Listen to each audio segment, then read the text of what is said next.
یا جو ان کے ساتھ تعاون ہے وہ ان تک پہنچ جائے گا، اور وہ بھی رمضان کی اچھی طریقے سے تیاری کر سکیں گے۔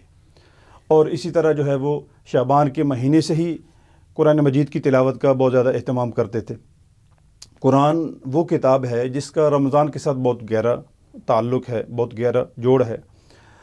آپ قرآن مجید میں پڑھتے ہیں، سورہ بقرہ کے اندر اللہ تبارک و تعالی نے ارشاد فرمایا شہر رمضان الذی انزل فیہ القرآن، رمضان کا مہینہ وہ مہینہ ہے کہ جس میں قرآن کریم اتارا گیا۔ تو رمضان کے اندر نہ صرف یہ کہ قرآن مجید کا نزول ہوا، بلکہ یہ بات تاریخی روایات سے ثابت ہے کہ اس ماہ مبارک میں تمام آسمانی کتابوں کا نزول بھی ہوا۔ تمام آسمانی کتابوں کا نزول بھی اسی ماہ مبارک میں ہوا۔ بڑی زبردست بات ہے۔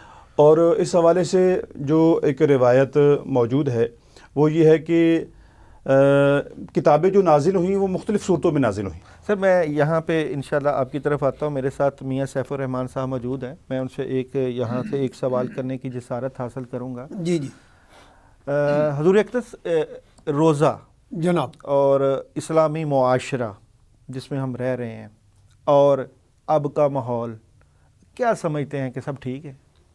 نہیں، سب ٹھیک نہیں ہے۔ میرا خیال ہے کہ یہ بات ہمیں برملا یعنی مان لینی چاہیے کہ سب ٹھیک نہیں ہے، کیونکہ ایک تو پہلو ہے کہ ہم نے عبادات کا جو اصل ایسنس ہے، جو اصل روح بعض اوقات ہم سمجھ نہیں پا رہے ہوتے ہیں اپنے رویوں کے سے جو ہم ظاہر کر رہے ہوتے ہیں، کہ جیسے آپ دیکھیں ناپ تول میں آپ دیکھیں جو آپ کو کمی محسوس ہوگی، اور بعض اوقات میرے ایسے دوست ہیں جو بڑے راسخ العقیدہ ہیں، میں انہیں کہتا ہوں یار کہ آپ کوئی برطانیہ کی کتاب پڑھ لیں، روسی کسی مصنف کی پڑھ لیتے ہیں، کارل مارکس کی، آپ کی طبیعت تبدیل ہو جاتی ہے۔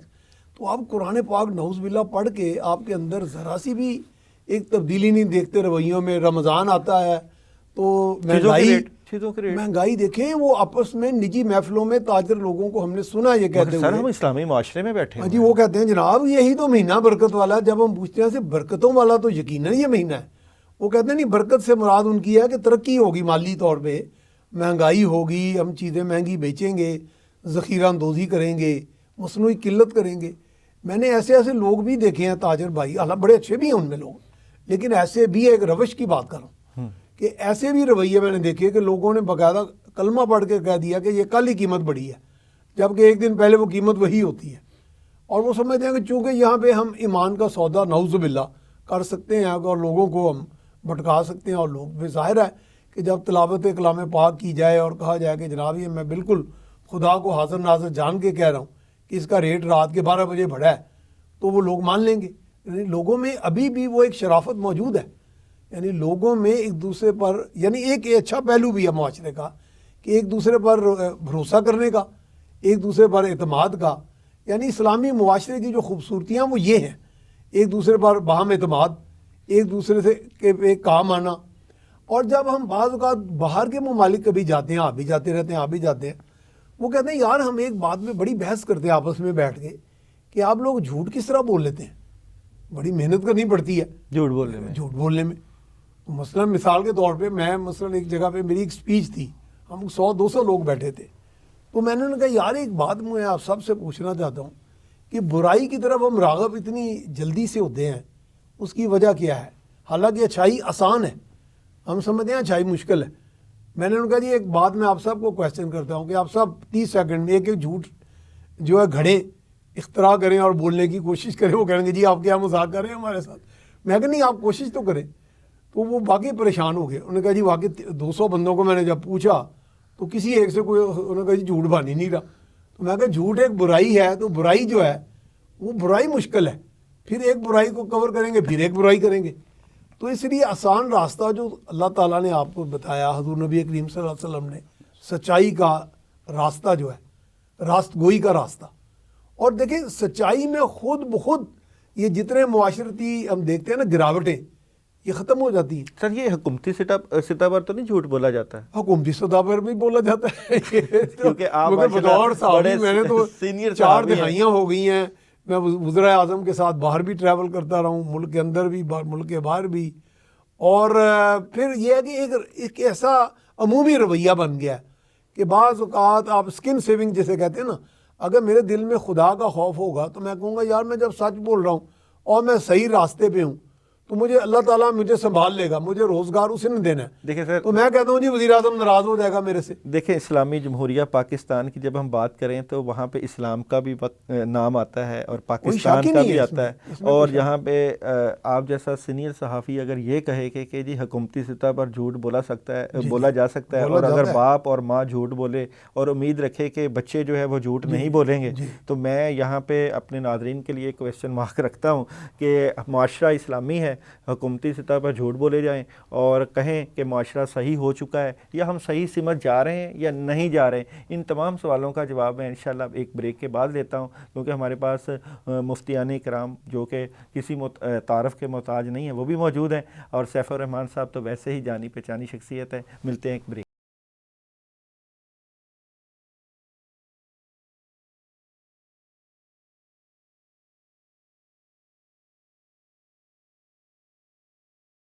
ٹرانسمیشن میں خوش آمدید۔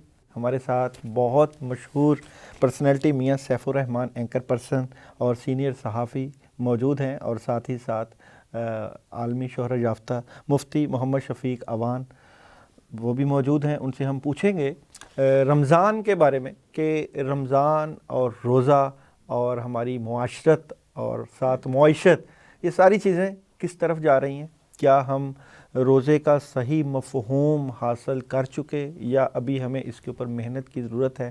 دین اور دنیا کی بات ہوتی ہے، اور یہاں پہ جب ہم نے پروگرام کا آغاز کرنا تھا تو سیف الرحمان صاحب نے کہا کہ جی ایک طرف دین اور دوسری طرف دنیا، کیا دین اور دنیا علیحدہ علیحدہ ہیں یا دونوں ایک ہی چیز ہیں؟ اور کیا ہمیں روزہ جو ہے ہمارا دین ٹھیک کر رہا ہے یا دنیا بھی ٹھیک کر رہا ہے؟ تو حضور اقدس آپ کیا سمجھتے ہیں جس بات سے ہم بات کر رہے تھے کہ روزہ جو ہے اس کا صحیح ہم حق ادا کر رہے ہیں؟ اور سب سے پہلے یہ بتائیے کہ روزے کا صحیح حق ادا کرنا کہتے کسے ہیں؟ دیکھیں، روزہ کس چیز کا نام ہے؟ اگر روزے کا مفہوم دیکھا جائے تو اس سے ہمیں اس کا جو مقصد ہے وہ ہمیں سمجھ آتا ہے، پھر ہم اس کا تجزیہ کر سکتے ہیں کہ آیا ہم اس کا مقصد حاصل بھی کر رہے ہیں کہ نہیں کر رہے۔ پہلی بات تو یہ ہے کہ روزہ کا جو مفہوم ہے وہ ہے اپنے آپ کو 3 چیزوں سے روکے رکھنا، کھانے سے، پینے سے، خواہشات نفس کے پورا کرنے سے، اور پھر اس کا ایک ٹائم لیمٹ ہے اس کے اندر، اور پھر اس کے اندر نیت بھی شامل ہے۔ تو دیکھیں، ویسے بھی ہم بعض اوقات کئی وقت کھانا نہیں کھاتے، لیکن روزہ تب ہوتا ہے جب آپ ساتھ نیت بھی شامل کرتے ہیں۔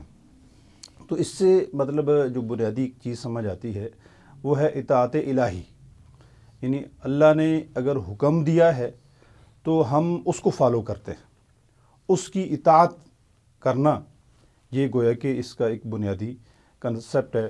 اور یہاں دیکھیں، اسی بات کو میں آگے اگر بڑھاؤں تو روزے کو لے کر اللہ تبارک و تعالیٰ کا جو ضابطہ ہے، اس کا بدلہ دینے کا، اس کا ایوارڈ دینے کا، وہ ایک منفرد ہے، کیونکہ میں نے عرض کیا کہ روزے کا معاملہ اللہ کی براہ راست ذات کے ساتھ ہے، کہ اس میں براہ راست اللہ کی ذات کی ہم اطاعت کرتے ہیں۔ تو حدیث مبارکہ ہے، حدیث قدسی ہے کہ اللہ تبارک و تعالیٰ ارشاد فرماتے ہیں کہ باقی جتنے بھی اعمال ہیں ان اعمال کا بدلہ دینے کے لیے اللہ تبارک و تعالیٰ نے ایک قاعدہ، ایک ضابطہ، ایک دستور بنا دیا ہے کہ ہر عمل کا بدلہ، عام جو نیکیاں ہیں ان کا بدلہ 10%، 10 گنا، اور جو ہے حتیٰ کہ بعض اعمال ایسے ہیں کہ ان کا بدلہ فرمایا کہ 700 تک اللہ تبارک و تعالیٰ بڑھا رمضان میں بھی، انہی عام دنوں کے اندر میں بات کر رہا ہوں، میں اسی روزے کی طرف آ رہا ہوں جی۔ اب روزے کے حوالے سے فرمایا کہ الا الصوم فإنه لی وأنا اجزی بہ، کہ روزے کے حوالے سے میرا یہ ضابطہ نہیں ہے بلکہ اس سے منفرد میرا ایک ضابطہ ہے، اور فرمایا کہ وہ یہ ہے کہ چونکہ روزہ کی عبادت خالص میرے لیے ہوتی ہے، یعنی اللہ تبارک و تعالیٰ کی اطاعت، اللہ کے حکم کی تعمیل اور اللہ کی رضا کا حصول، یہ پیش نظر ہوتا ہے، اور اس میں بندے کا اور اللہ کی ذات کا معاملہ ہوتا ہے.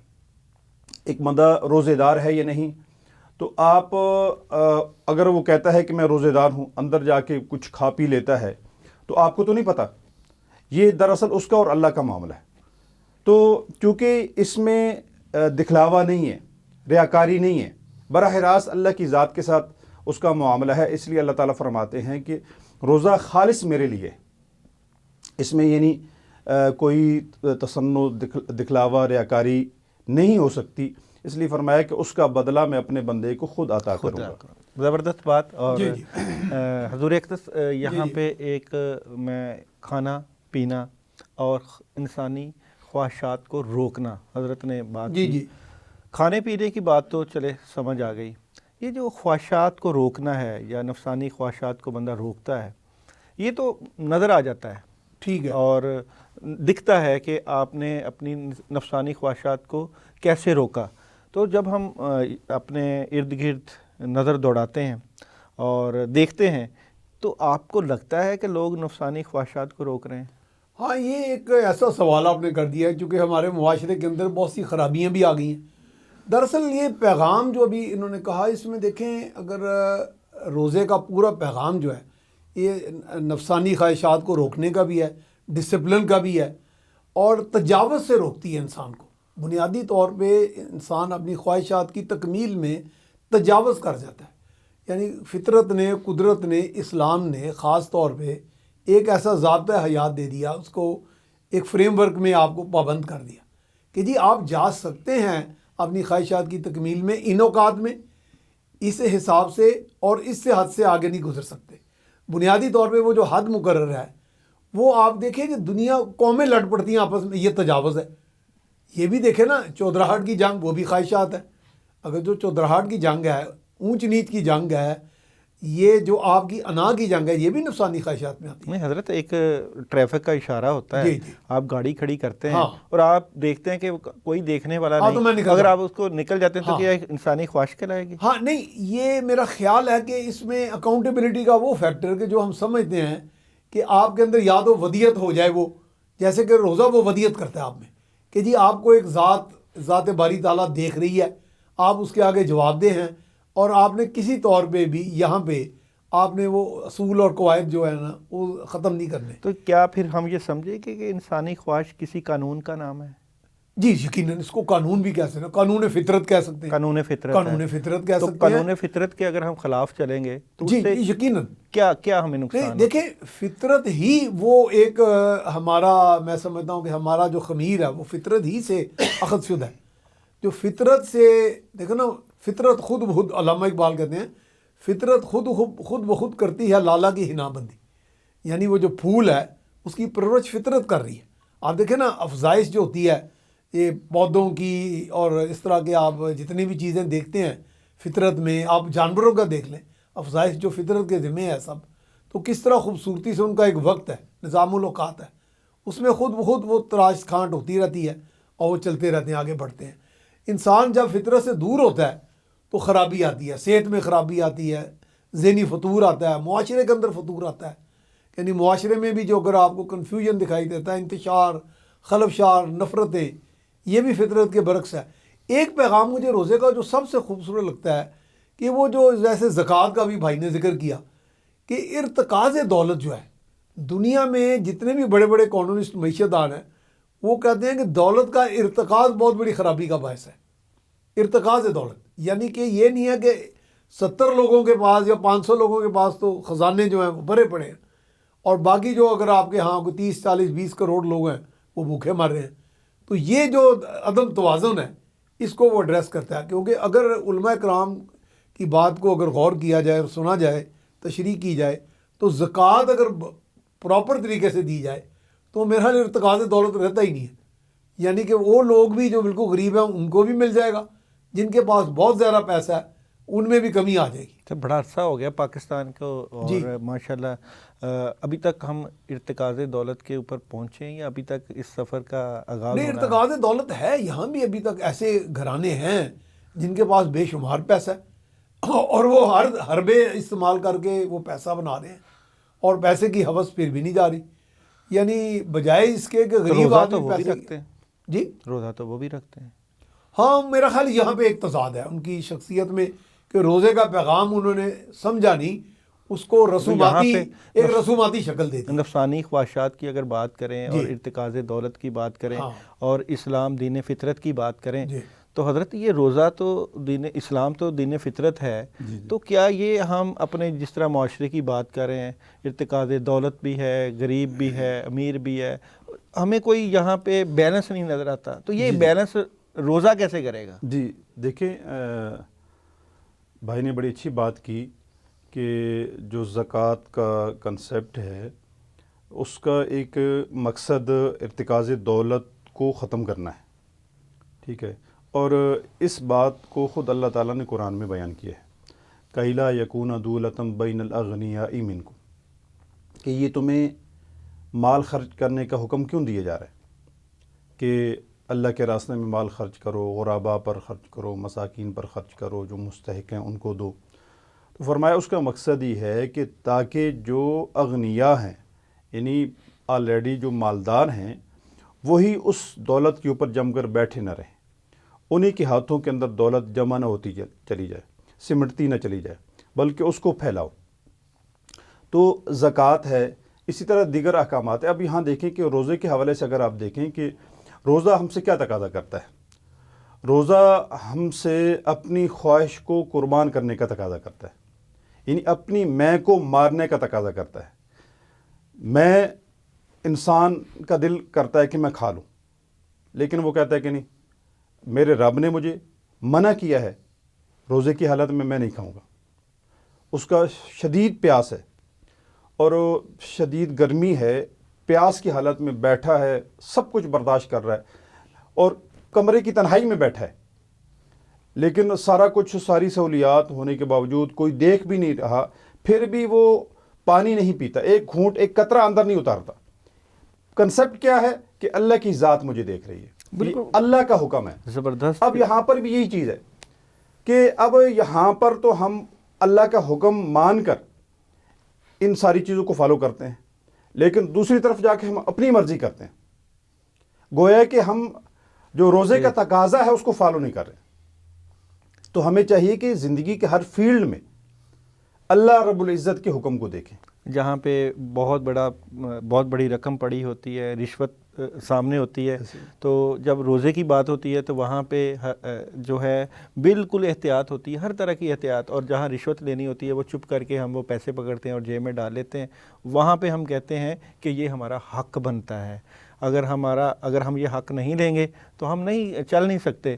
تو یہ چیزیں جو ہمارا کنسیپٹ بن چکا ہے کہ پیسے لے کے کام نہیں ہوتے, معاشرہ جو ہمارا کہتا ہے. کیونکہ سیف بھائی آپ ڈاکٹر صاحب آپ نے بڑی عمدہ بات کی ہے کہ مجھے اجازت ہے میں آپ کا سوال بھی لے لیتا ہوں. ایک صاحب کو میں جانتا تھا, مثلاً آپ نے دیکھا کہ مجھے وہ آیا تو نہیں یاد, جیسے کہتے ہیں کہ رشوت دینے والا بھی غلط ہے, ہاں جی, لینے والا دینے والا دونوں جہنم. مثلاً میں ایک صاحب کو جانتا تھا, ان کا نام جاوید تھا, بہت دیر کی بات ہے, انہوں نے ایک ڈبل روٹی کا میکنائز پلانٹ باہر سے منگوایا. ان کا پلانٹ جو ہے نا کراچی میں وہ پڑا رہا کافی دیر, تو ہم سب دوستوں نے کہا نا بھائی کیا ہو گیا, انہوں نے کہا جی وہ رشوت مانگتے ہیں. تو ہم نے لوگوں نے سب نے کہا کہ بھائی رشوت دے دو, میں ویسے اس کے بہت خلاف ہوں ان چیزوں کے.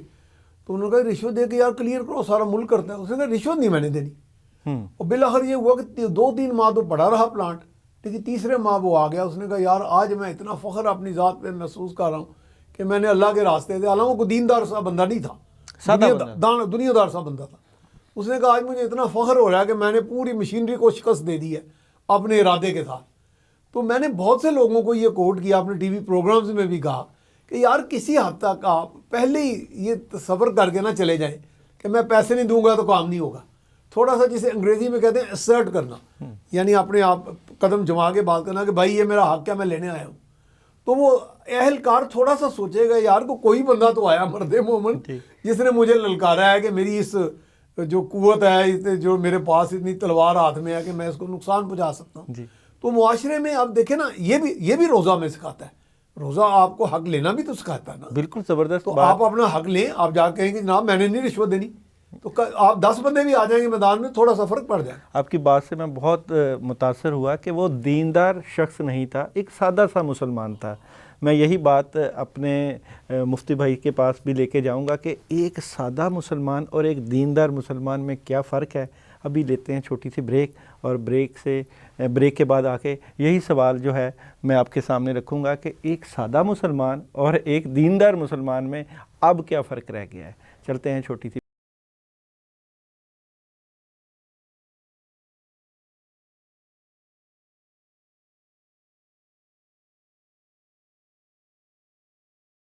ٹرانسمیشن میں خوش آمدید. رمضان کی ان گھڑیوں میں اپنے رب کے ساتھ ربط کو مضبوط کیجیے، اپنے رب کے ساتھ تعلق کو مضبوط کیجیے، اور عبادت کے ذریعے اللہ کو راضی کر کے ان لوگوں کو بھی راضی کیجیے جو لوگ آپ کے ساتھ جڑے ہوئے ہیں، ان لوگوں کو بھی راضی کیجیے جن کے سلسلے آپ کے ساتھ منسلک ہیں. اپنے ہمسایوں، اپنے ارد گرد کے لوگوں کے اوپر نگاہ رکھیے. یہ نہ ہو کہ آپ بہت اچھا روزہ رکھ رہے ہوں اور دوسرا جو ہے وہ بھوکا پیاسا بیٹھا ہو، کیونکہ روزے کا جو ہے ایک روح یہ بھی ہے کہ احساس. ہمارے ساتھ مفتی محمد شفیق اوان موجود ہیں.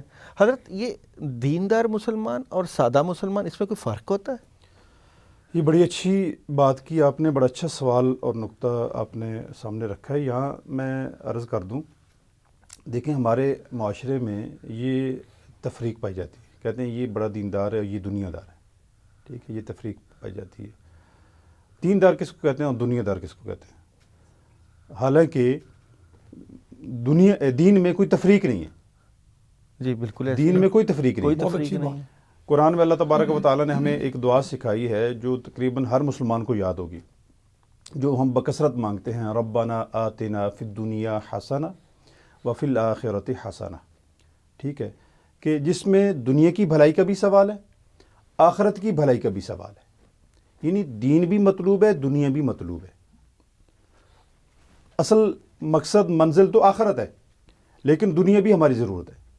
تو اسلام دونوں میں تفریق نہیں کرتا. اور علی رضی اللہ تعالیٰ عنہ کا یہ قول ہے، فرمایا کہ ایک مومن آدمی جو ہے وہ 24 گھنٹے اللہ کی عبادت کرتا ہے. تو پوچھنے والے نے پوچھا کہ 24 گھنٹے اللہ کی عبادت کیسے کر سکتا ہے، حالانکہ ہم کھاتے بھی ہیں، پیتے بھی ہیں، اپنی جو ہے وہ نفسانی تقاضے بھی پورا کرتے ہیں، کاروبار بھی کرتے ہیں، بزنس بھی کرتے ہیں، سارے معاملات کرتے ہیں. تو 24 گھنٹے اللہ کی عبادت کیسے ہو سکتی ہے؟ فرمایا کہ مومن آدمی اپنی 24 گھنٹے کی زندگی اللہ کے حکموں کے مطابق گزارتا ہے. ٹھیک ہے، اگر میں بزنس مین ہوں تو میں دیکھوں کہ میرا بزنس آیا اللہ کے حکم کے مطابق ہے یا نہیں. میں اگر ایک امپلائی ہوں، ایک ملازم ہوں، تو آیا میں اس کے تقاضے اور فرائض پورا کر رہا ہوں کہ نہیں کر رہا. ٹھیک ہے، میری اگر کوئی صنعت ہے، میری اگر کوئی فیکٹری ہے، میرے ماتحت ملازمین ہیں، آیا ان کے میں حقوق ادا کر رہا ہوں کہ نہیں کر رہا. یعنی اینی ون، کوئی بھی فیلڈ ہے، کوئی بھی شعبہ ہے، آپ جس فیلڈ میں بھی ہیں، دیکھیں اسلام ایک دینی کامل ہے، وہ ہماری مکمل رہنمائی کرتا ہے. کوئی بھی شعبہ ایسا نہیں ہے کہ جس کے متعلق اسلام نے رہنمائی نہ کی ہو، اور مکمل رہنمائی کی ہے. حتیٰ کہ آپ دیکھیں کہ ایک بات جو ہمیں معمولی لگتی ہے کہ ہم واش روم میں کیسے جائیں، واش روم سے کیسے آئیں، اللہ کے پاک پیغمبر صلی اللہ علیہ وسلم نے اتنی معمولی باتیں بھی ہمیں سکھا دی ہیں. تو میں اپنے اصل بات کی طرف آتا ہوں. دیکھیں کہ یہ جو تفریق ہے، یہ تفریق بیسیکلی غلط ہے. اصل کیا ہے کہ ایک بندہ جو اللہ کے حکموں کی اطاعت کر رہا ہے، ٹھیک ہے، وہ دیندار ہے. کوئی ضروری نہیں کہ اس نے داڑھی رکھی ہو، اور مطلب یہ بھی ایک چیز ہے شریعت کے اندر ہے، لیکن میں یہ کہہ رہا ہوں کہ دین پوری زندگی کا نام ہے، ضابطہ حیات ہے، اور صرف ایک چیز کا نام دین نہیں ہے. تو کئی لوگ ایسے ہوتے ہیں کہ جن کا بظاہر حلیہ جو ہے، یا کوئی مطلب ظاہری شکل و صورت وہ آپ کو دینداروں والی نظر نہیں آتی، لیکن وہ اندر سے کامل ایمان والے ہوتے ہیں. ٹھیک ہے، ان کا یقین اور اللہ کے حکموں کی اطاعت اور اللہ کی نافرمانیوں سے بچنا. تو بظاہر دیکھنے والا وہ کہے گا کہ شاید یہ دنیا دار ہے، لیکن حقیقت میں وہ بہت بڑا مومن ہوگا. اور کئی لوگ ہمیں ظاہری حلیے میں بڑے اچھے نظر آ رہے ہوتے ہیں، لیکن ان کا کردار، ان کے معاملات، ان کے لین دین اور ان کی دیگر جو چیزیں ہیں، ان کے اندر ہمیں وہ شریعت کے حکم کی اطاعت نظر نہیں آ رہی ہوتی. تو اس سے یہ بات ثابت ہوتی ہے کہ اصل چیز کوئی ظاہر نہیں ہے، اصل چیز اللہ رب العزت کے حکموں کی اطاعت ہے. جو اللہ رب العزت کے حکموں کی اطاعت کر رہا ہے وہ جس فیلڈ کے اندر بھی ہے، جس شعبے کے اندر بھی ہے، جس طرح بھی ہے، وہ اصل میں دیندار ہے۔ سفر پر صاحب، یہ جو ہم جب باہر معاشرے میں نکلتے ہیں، لوگوں سے میل جول کرتے ہیں، تو ہم جب ایک طرف اسلامی معاشرے کی بات کرتے ہیں، ایک طرف ہم جو ہے اسلام کی بات کرتے ہیں، ایک طرف پاکستان کی بات کرتے ہیں، اور پھر ہم جب ماحول دیکھتے ہیں تو وہ یکسر مختلف دکھائی دیتے ہیں۔ آپ مطمئن ہیں اس سارے معاملے کے کہ جب آپ لوگوں کے ساتھ میل جول کرتے ہیں اور بات اسلام کی ہو رہی ہے، لا الہ الا اللہ کی ہو رہی ہے، اور جب ملنے کے تاثرات ہیں، لین دین کے معاملات ہیں، اور جو بھی آپ کے سامنے ساری چیزیں سامنے ہیں، آپ مطمئن ہیں؟ نہیں، اطمینان ویسے تو دیکھیں اللہ کی ایک دین ہے اگر اطمینان حاصل ہو۔ لیکن آپ کا سوال میں سمجھ گیا ہوں۔ میں ویسے مزاجن چونکہ بہت زیادہ ہمیشہ پر امید رہتا ہوں اور لوگوں کی بارے میں اچھی رائے رکھتا ہوں، چاہے وہ برے بھی ہوں، شاید یہ میری خامی ہے یا جو بھی ہے، اس حوالے سے تو میں مطمئن ہوں۔ لیکن جب یہ پیمانہ اگر میں اس کا اطلاق کروں کہ جو ہمارا پیمانہ ہے کہ بطور صحافی آپ کو یہ یہاں پہ آپ کو اپنی اس سوچ کے اوپر تو نہیں جاننا، آپ نے تو معاشرے کی تشکیل کی بات کرنی ہے۔ معاشرے کے اندر چونکہ ایسی چیزیں ہم دیکھ رہے ہیں، ایسی خرابیاں پائی جا رہی ہیں کہ جس میں لوگوں کے اندر ایک آپس میں نفاق ہے، نفرت کی سی کیفیت ہے، ایک دوسرے کو نیچا دکھانے کی کوشش ہے، اور ایک ریٹ ریس جسے انگریزی میں کہتے ہیں بازی لے جانے کی کوشش میں اب ہر باز مارے ہیں، پیسہ کمانے کا ہر طریقہ اختیار کر رہے ہیں۔ اس میں برائی ہے، بھلے کسی کی چاپلوسی ہے، کسی کا حق مارنا ہے، کسی کی زمین پہ قبضہ کرنا ہے، کسی قانون میں بعض اوقات کوئی ایسی خرابی پیدا کر کے، میں ویسے نام تو نہیں لینا چاہتا، ہمارا ایک ایسا طبقہ بھی ہے جن کا جو قانون سے کھلواڑ کرتے ہیں، تو وہ چونکہ برادری کا نام لیں گے تو ہم پہ عذاب نازل ہو جائے گا۔ تو میں انہیں اکثر کہتا ہوں کہ یار آپ لوگوں نے تو ہر ایک بندے کو اتنا جرأت مند بنا دیا ہے کہ وہ دنیا کا ہر عیب اور برائی کر کے وہ آرام سے جا کے وہ ریلیف لے آتا ہے۔ تو یہ چیزیں اب دیکھیں کہ آج میں صبح ایک ٹی وی پروگرام میں تھا لائیو، تو میرے ساتھ ایک قانون دان تھی خاتون، وہ ویسے ایم پی اے بھی اتفاق سے، تو وہ کہہ رہے تھے کہ جی مہنگائی بہت کی جا رہی ہے، طلب و رسد کے علاوہ ذخیرہ اندوز جو ہیں انہوں نے جینا دوبار کیا ہوا لوگوں کا۔ اب یہ بالکل غیر اسلامی چیز ہے کہ جو آپ کامن مین تو ایک چیز خرید ہی نہیں سکتا اپنے کچن کے لیے۔ تو میں نے کہا جی کہ آپ لوگ بھی تو ذمہ دار ہیں نا، کہ ادھر حکومت پھڑی جاتی ہے، تھی چھڑائی جاتی ہے۔ تو آپ سمجھتے ہیں کہ ماہ رمضان کا اثر جو ہے ان لوگوں پہ پڑے گا؟ میں سمجھتا ہوں کہ جو بات انہوں نے کی وہ میں اسے متفق ہوں کہ جس آدمی کو بظاہر دیندار نہیں سمجھتے، وہ اندر سے اتنا ہی دین اسلام کی ایک اپنی ایک روح ہے۔ دین اسلام جو ہے نا اس کا ایک اپنا اثر ہے، یعنی میں نہیں سمجھتا کہ جو انسان نے اس کو اختیار کیا کہ وہ اس سے دور ہو سکتا ہے، یعنی اس کی اپنی ایک کشش بھی ہے۔ اور باہر کے ممالک میں بھی میں نے جا کے دیکھا ہے کہ جب وہ ہمارے طور طریقے اگر ہم اچھے انداز میں اپنے طور پہ اپنائیں، صرف رسومات نہیں، تو وہ سمجھتے ہیں کہ واقعی یار آپ اس کے پیامبر بن کے آئے ہیں، آپ ایک پیام لے کے آئے ہیں کہ آپ کے ہاں یہ چیزیں اچھی ہیں۔ مثال کے طور پہ ہمارا وضو ہے، اس کے بارے میں وہ بہت اچھا سوچتے ہیں کہ جی اچھا ہے۔ حلال کا ہمارا جو کنسیپٹ ہے اس کو بڑا پسند کیا جاتا ہے باہر کے ممالک میں کہ جی یقیناً آپ کا، اور باہر کے ممالک میں آپ کو پتہ ہے کہ مثلا امریکہ جیسے ملک میں جہاں وہ کہتے تھے آپ مرغی کو اس طرح حلال کرتے ہیں تو وہ تڑپے گی تو اس کو بڑی تکلیف ہوگی، تو باقاعدہ سپریم کورٹ نے فیصلہ دیا کہ نہیں یہ اسلام کا طریقہ جو ہے مسلمان جو ہیں وہ کریں گے، اپنائیں گے، اور یہ بالکل صحیح ہے اور فطرت کے مطابق ہے۔ تو اس کی اپنی خوبصورتیاں تو ہیں۔ دیکھیں یہ جو ایک مظہر ہوتے ہیں قدرتی، یہ اپنا اثر جو ہے ختم تو نہیں ہو جاتا ان کا، نعوذ باللہ وہ کبھی بھی نہیں ہوتا۔ ہمارے ہاں خرابیاں ضرور آئی ہیں، چونکہ خرابی کی بھی بنیادی وجہ یہ ہے کہ ہم ایک ہی وقت میں کئی سسٹمز کی طرف چل پڑے ہیں۔ میں مغرب میں بھی ہوں، ایک ٹانگ میری مشرق میں ہے، جو آپ ابھی کہہ رہے ہیں تقریباً وہ وہی ہے۔ تو ہم ایک ہی وقت میں ایک طرف سے اثر رسوخ لے رہے ہیں، دوسری طرف سے ہم ایک دم پلٹ کے اسلام کی طرف آ جاتے ہیں۔ تو یہ ہمیں تھوڑا سا ایک معیار اپنانا ہے، اور ہمیں وہ کوا چلا ہنس کی چال اپنی بھی بھول گیا، ہم اپنی چال پہ چلے۔ بہترین ہمارا دین بہترین، ہمارے پاس پورا سسٹم بہترین، قانون کا نظام انصاف بہترین، اللہ کے دیے وسائل اس ملک پاکستان میں اتنے ہیں جس کا حساب ہی کوئی نہیں۔ حضرت آپ سے ایک سوال عرض کروں گا کہ یہ سارا کچھ جو ہے یہ اللہ کی توفیق سے ہے یا ہمیں بھی کچھ کرنا ہے؟ دیکھیں دو چیزیں ہیں، اللہ تبارک و تعالیٰ کی توفیق بھی ہے اور ساتھ ساتھ انسان کی اپنی ہمت بھی ہے۔ اور دونوں جو ہے نا انسان کو مکلف کس بنیاد پہ بنایا گیا؟ انسان کو مکلف اس کے اپنے اختیار کی بنیاد پہ بنایا گیا. ٹھیک ہے، اللہ تعالیٰ نے انسان کو دو راستے دکھا دیے ہیں. وَهَدَيْنَاهُ النَّجْدَيْنِ، یہ راستہ ہے، اس پہ چلو گے، برائی کا راستہ ہے، یہ تمہیں دوزخ میں لے کے جائے گا. یہ راستہ ہے، اس پہ چلو گے، یہ تمہیں جنت میں لے کے جائے گا. اور اللہ نے انسان کو مجبور نہیں کیا کہ اسی راستے پر چلو، اس پہ نہ چلو، بلکہ آپشن دے دیے، جس راستے پہ چلنا چاہتے ہو چلو. فَمَنْ شَاءَ فَلْيُؤْمِنْ وَمَنْ شَاءَ فَلْيَكْفُرْ، کہ جو ایمان لانا چاہتا ہے ایمان لے، جو کفر کے راستے پہ چلنا چاہتا ہے کفر کے راستے پہ چلے.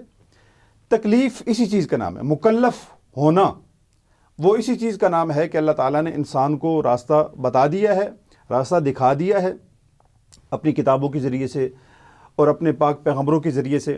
انسان کو آپشن دے دی ہے اور اسی پر جزا سزا کا عمل ہے. ایک بندہ روزہ ہی نہیں رکھتا، وہ کہتا مجھے اللہ کی طرف سے توفیق ہی نہیں ہے، یہ اس کی بات ہی غلط ہے، کیونکہ اس نے اپنے آپ کو سیف جگہ، اس کا اپنا عمل اس میں عمل ہے نا، اس کے اپنے عمل کا اس میں دخل ہے. عمل کا دخل کس طرح ہے کہ وہ رکھے، کوئی اس کو پکڑ کے روک رہا ہے؟ مطلب اللہ تعالیٰ نے حکم دیا ہے کہ صبح سحری کھاؤ، کوئی اس کو پکڑ کے روک رہا ہے؟ یعنی اس کا اپنا عمل اس میں داخل ہے، اس کا اپنا قصد اس میں داخل ہے.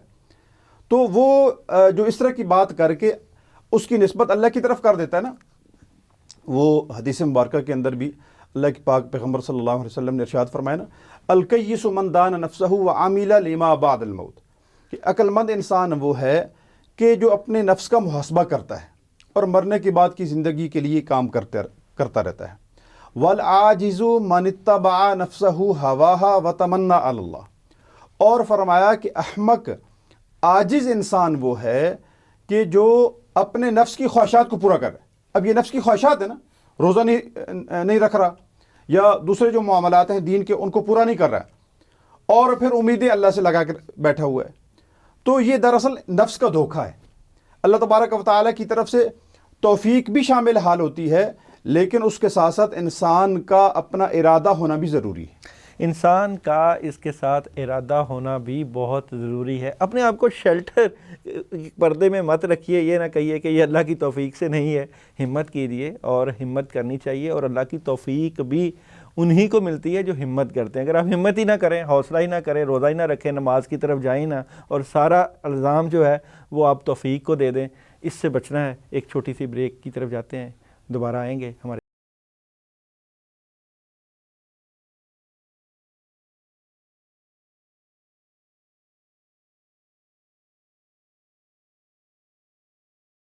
رمضان ٹرانسمیشن میں. خوش آمدید. ساؤتھ ایشیا گلوبل چینل آپ کے لیے ماہ رمضان میں اور ماہ رمضان کی ان ساعتوں میں اللہ کے ساتھ تعلق، روزے کا مفہوم، معاشرے کا تقدس، معاشرے کی اہمیت، سب چیزیں اس وقت لا کر آپ کا تعلق بیسیکلی اللہ سے مضبوط کرنے کا ایک ذریعہ بن رہا ہے. یہاں پہ کچھ چیزیں جو معاشرے میں کسی اور طرح سے ہم دیکھتے ہیں، اسلام کسی اور طریقے سے ہمیں بتاتا ہے، اور کر ہم کچھ رہے ہیں، ہو کچھ اور رہا ہے اور بن کچھ اور رہا ہے. ان تمام چیزوں کے بارے میں بھی بات کریں گے. مفتی محمد شفیق اوان ہمارے ساتھ موجود ہیں. حضور اقدس یہ بتائیے کہ جو ہم روزہ رکھتے ہیں، قرآن ہمیں روزہ کے بارے میں کیا ہدایت دیتا ہے؟ سورہ بقرہ کی آیت نمبر 183 ہے، 184، 185، یہ پورا ایک تقریباً رکوع ہے جس میں اللہ تبارک و تعالیٰ نے روزے کے متعلق تفصیل سے بیان فرمایا ہے. اس میں قرآن کے حوالے سے ایک خاص آیت میں اللہ رب العزت ارشاد فرماتے ہیں، شہر رمضان الذی انزل فیہ القرآن ھدی للناس وبینات من الہدی والفرقان، کہ قرآن کا مہینہ وہ مہینہ ہے، رمضان کا مہینہ وہ مہینہ ہے کہ جس میں اللہ تعالیٰ نے قرآن نازل کیا. اور آگے اللہ تعالیٰ نے قرآن کی صفات کا ذکر فرمایا کہ یہ لوگوں کے لیے ہدایت کا ذریعہ ہے، وبینات من الہدی، اور اس میں واضح دلائل موجود ہیں توحید کے، رسالت کے، آخرت کے، یہ ساری چیزیں اس میں ڈیٹیل کے ساتھ اللہ تعالیٰ نے بیان فرمائی ہیں. اب اس سے یہ ثابت بات ثابت ہوتی ہے کہ ماہ رمضان میں اللہ رب العزت نے قرآن مجید کو نازل فرمایا ہے۔ اور پھر یہاں آگے اگر ہم بڑھتے ہیں کہ رمضان کے کس حصے میں اس کو نازل کیا گیا، کس رات میں نازل کیا گیا، کس دن میں نازل کیا گیا، کس عشرے میں نازل کیا گیا۔ رمضان پورا کا پورا ہی بڑا مقدس ہے اور بڑا ہی قابل احترام ہے، بڑی عظمتوں والا ہے، بڑی برکتوں والا ہے، اور اس کے تینوں عشروں کے حوالے سے حدیث مبارکہ کے اندر آقا علیہ الصلوۃ والسلام نے ارشاد فرمایا اولہ رحمہ و اوسطہ مغفرہ و آخرہ عتق من النار، کہ اس کا پہلا عشرہ رحمت کا عشرہ ہے اور دوسرا عشرہ مغفرت کا عشرہ ہے، اور آخری عشرہ جو ہے لاسٹ 10 days جو ہیں فرمایا کہ وہ دوزخ سے نجات کا عشرہ ہے۔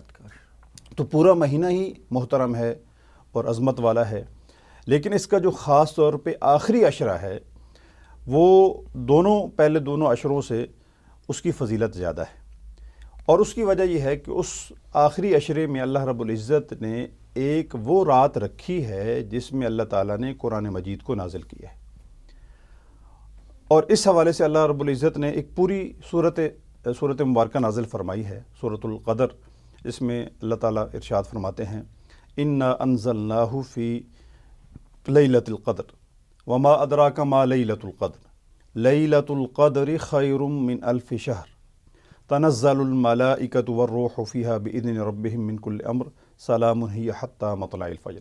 اب یہ پوری ایک صورت ہے جس میں اللہ تبارک و تعالیٰ نے اس آیت کی عظمت کو بیان فرمایا ہے۔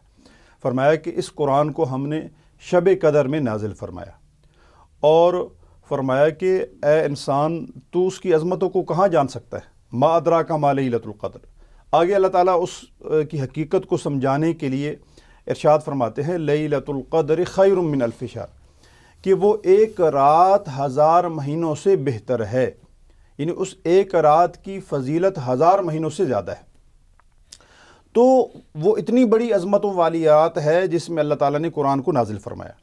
اب یہاں دیکھیے کہ قرآن کی قدر و منزلت کیا ہے، کہ جس رات میں اللہ تبارک و تعالیٰ نے اس قرآن کو نازل فرمایا اس کی شان اللہ تبارک و تعالیٰ نے ساری راتوں پہ بڑھا دی۔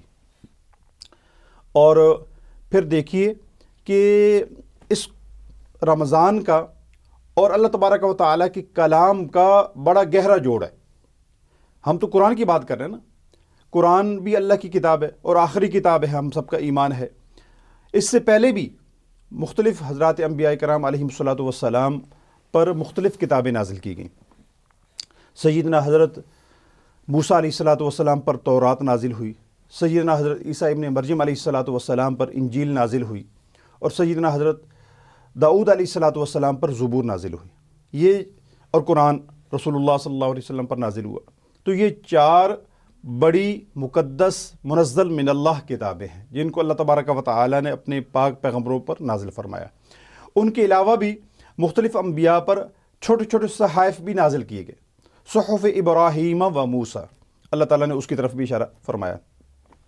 تو جو میں بات کرنے لگا ہوں وہ یہ کہ رمضان کا اور اللہ کے کلام کا بڑا گہرا جوڑ ہے، صرف قرآن کی حد تک نہیں بلکہ اللہ کا جو کلام بھی نازل ہوا انبیاء علیہ الصلوۃ والسلام پر، وہ سارے کا سارا ماہ رمضان میں نازل ہوا۔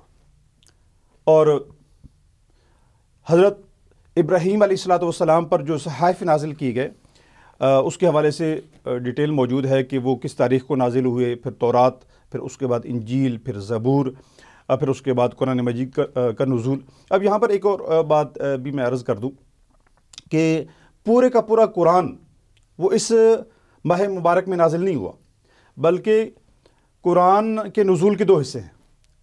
سب سے پہلے اللہ رب العزت نے اس کو ماہ رمضان میں اور رمضان کی شب قدر میں نازل فرمایا آسمانی دنیا پر، ٹھیک ہے، اور وہاں سے اس کا نزول تھوڑا تھوڑا کر کے انسانوں کی ضروریات کے مطابق 23 سال میں نازل کیا گیا، 23 سال میں اس کو اتارا گیا۔ تو اس کا پورا جو نزول ہے آسمان دنیا پہ وہ شب قدر میں ماہ رمضان کے اندر ہوا، پھر اس کے بعد 23 سال میں اللہ رب العزت نے اس کو تھوڑا تھوڑا کر کے نازل فرمایا۔ تو بہرحال قرآن کا اور رمضان کا بہت گہرا جوڑ ہے۔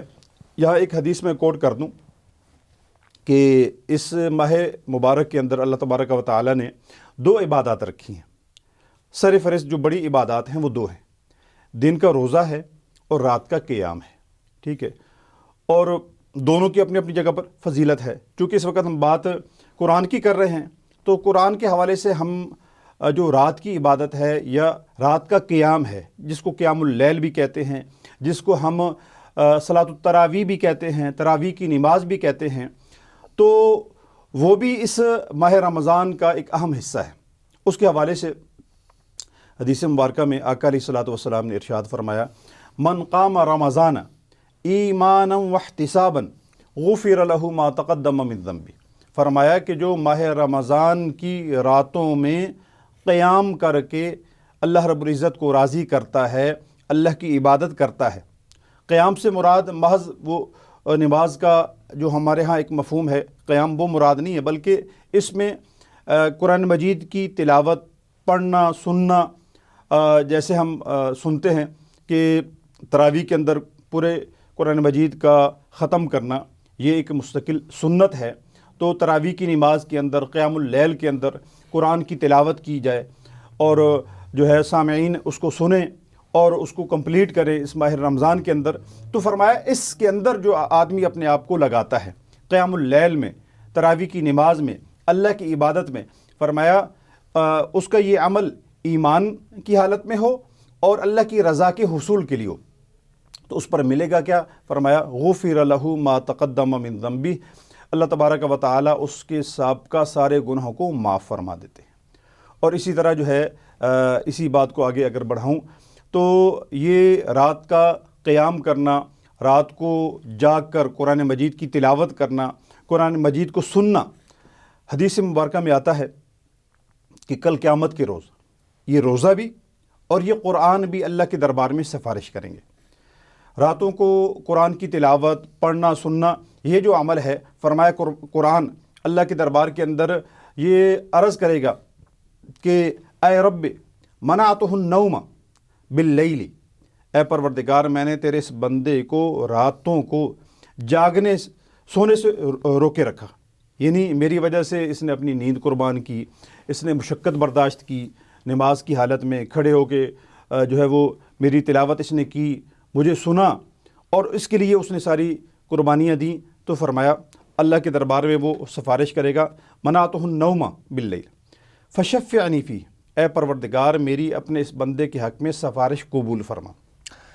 تو اللہ تبارک و تعالی اس پر فیصلہ فرماتے ہوئے اس بندے کی بخشش اور مغفرت فرما دیں گے۔ بڑی زبردست بات جی سیف صاحب، بات بڑی زبردست اور بڑا ایمانی جذبہ بھی بیدار ہوتا ہے اس بات کو سن کے۔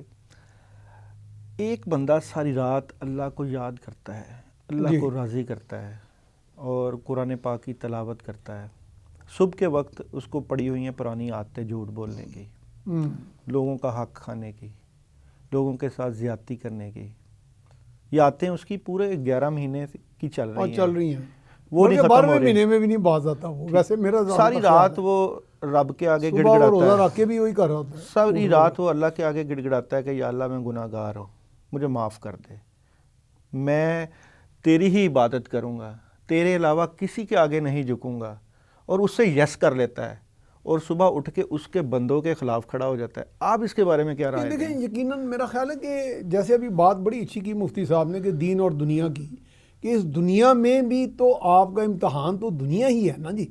اگر بخشش ہوگی تو یہاں آپ نے قیام کیا، نہیں کیا، اچھا بولے، اچھا ملے، اچھی معاشرت، اچھی معیشت، انصاف، دیانتداری، کسی کا حق نہ چھینا، تو یہ تو بنیادی طور پہ یہیں سے آزمائشیں ہو رہی ہیں نا جی۔ آپ کی دنیا میں تو آزمائش کے لیے بھیجا گیا، اگر ان آزمائشوں پہ آپ پورا نہیں اتر رہے تو آپ صرف رسومات کی حد تک ایک منافقت کر رہے ہیں، تو میرا خیال ہے یہ تو نعوذ باللہ آپ اپنے خالق کے ساتھ بھی یعنی جھوٹ بول رہے ہیں۔ اس کا مطلب خالق سے تو اللہ تعالیٰ فرماتے ہیں ان اللہ علی ماکرین، ہیں جی، اگر اللہ کے ساتھ آپ اس طرح کرتے ہیں تو اللہ تعالیٰ تو رات کو آپ نے اللہ کو منا لیا ہوا ہے۔ نہیں منایا نا جی۔ میں تو خیر کوئی بھی نہیں ہوتا سرٹیفکیٹ دینے والا، یہ تو اللہ کی ذات ہی سرٹیفکیٹ دینے والی ہے۔ اللہ کی ذات، آپ نے اپنے آنسوؤں سے اللہ کو کہہ دیا کہ یا اللہ میں آپ کا جو اللہ تعالیٰ نے آپ کو ایک احکامات آپ نے دی ہے، اللہ تعالیٰ نے اس دنیا میں اس طرح طرز زندگی آپ کے لیے ایک پورا اصول وضع کر دیا، ان اصولوں کی آپ خلاف ورزی کر رہے ہیں، تو ایک لحاظ سے تو آپ نفی کر رہے ہیں اللہ تعالیٰ کے اس پیغام اور اس ہدایت کی۔ تو جب اس ہدایت کی نفی کر رہے ہیں تو پھر کون سی چیز غالب آ رہی ہے؟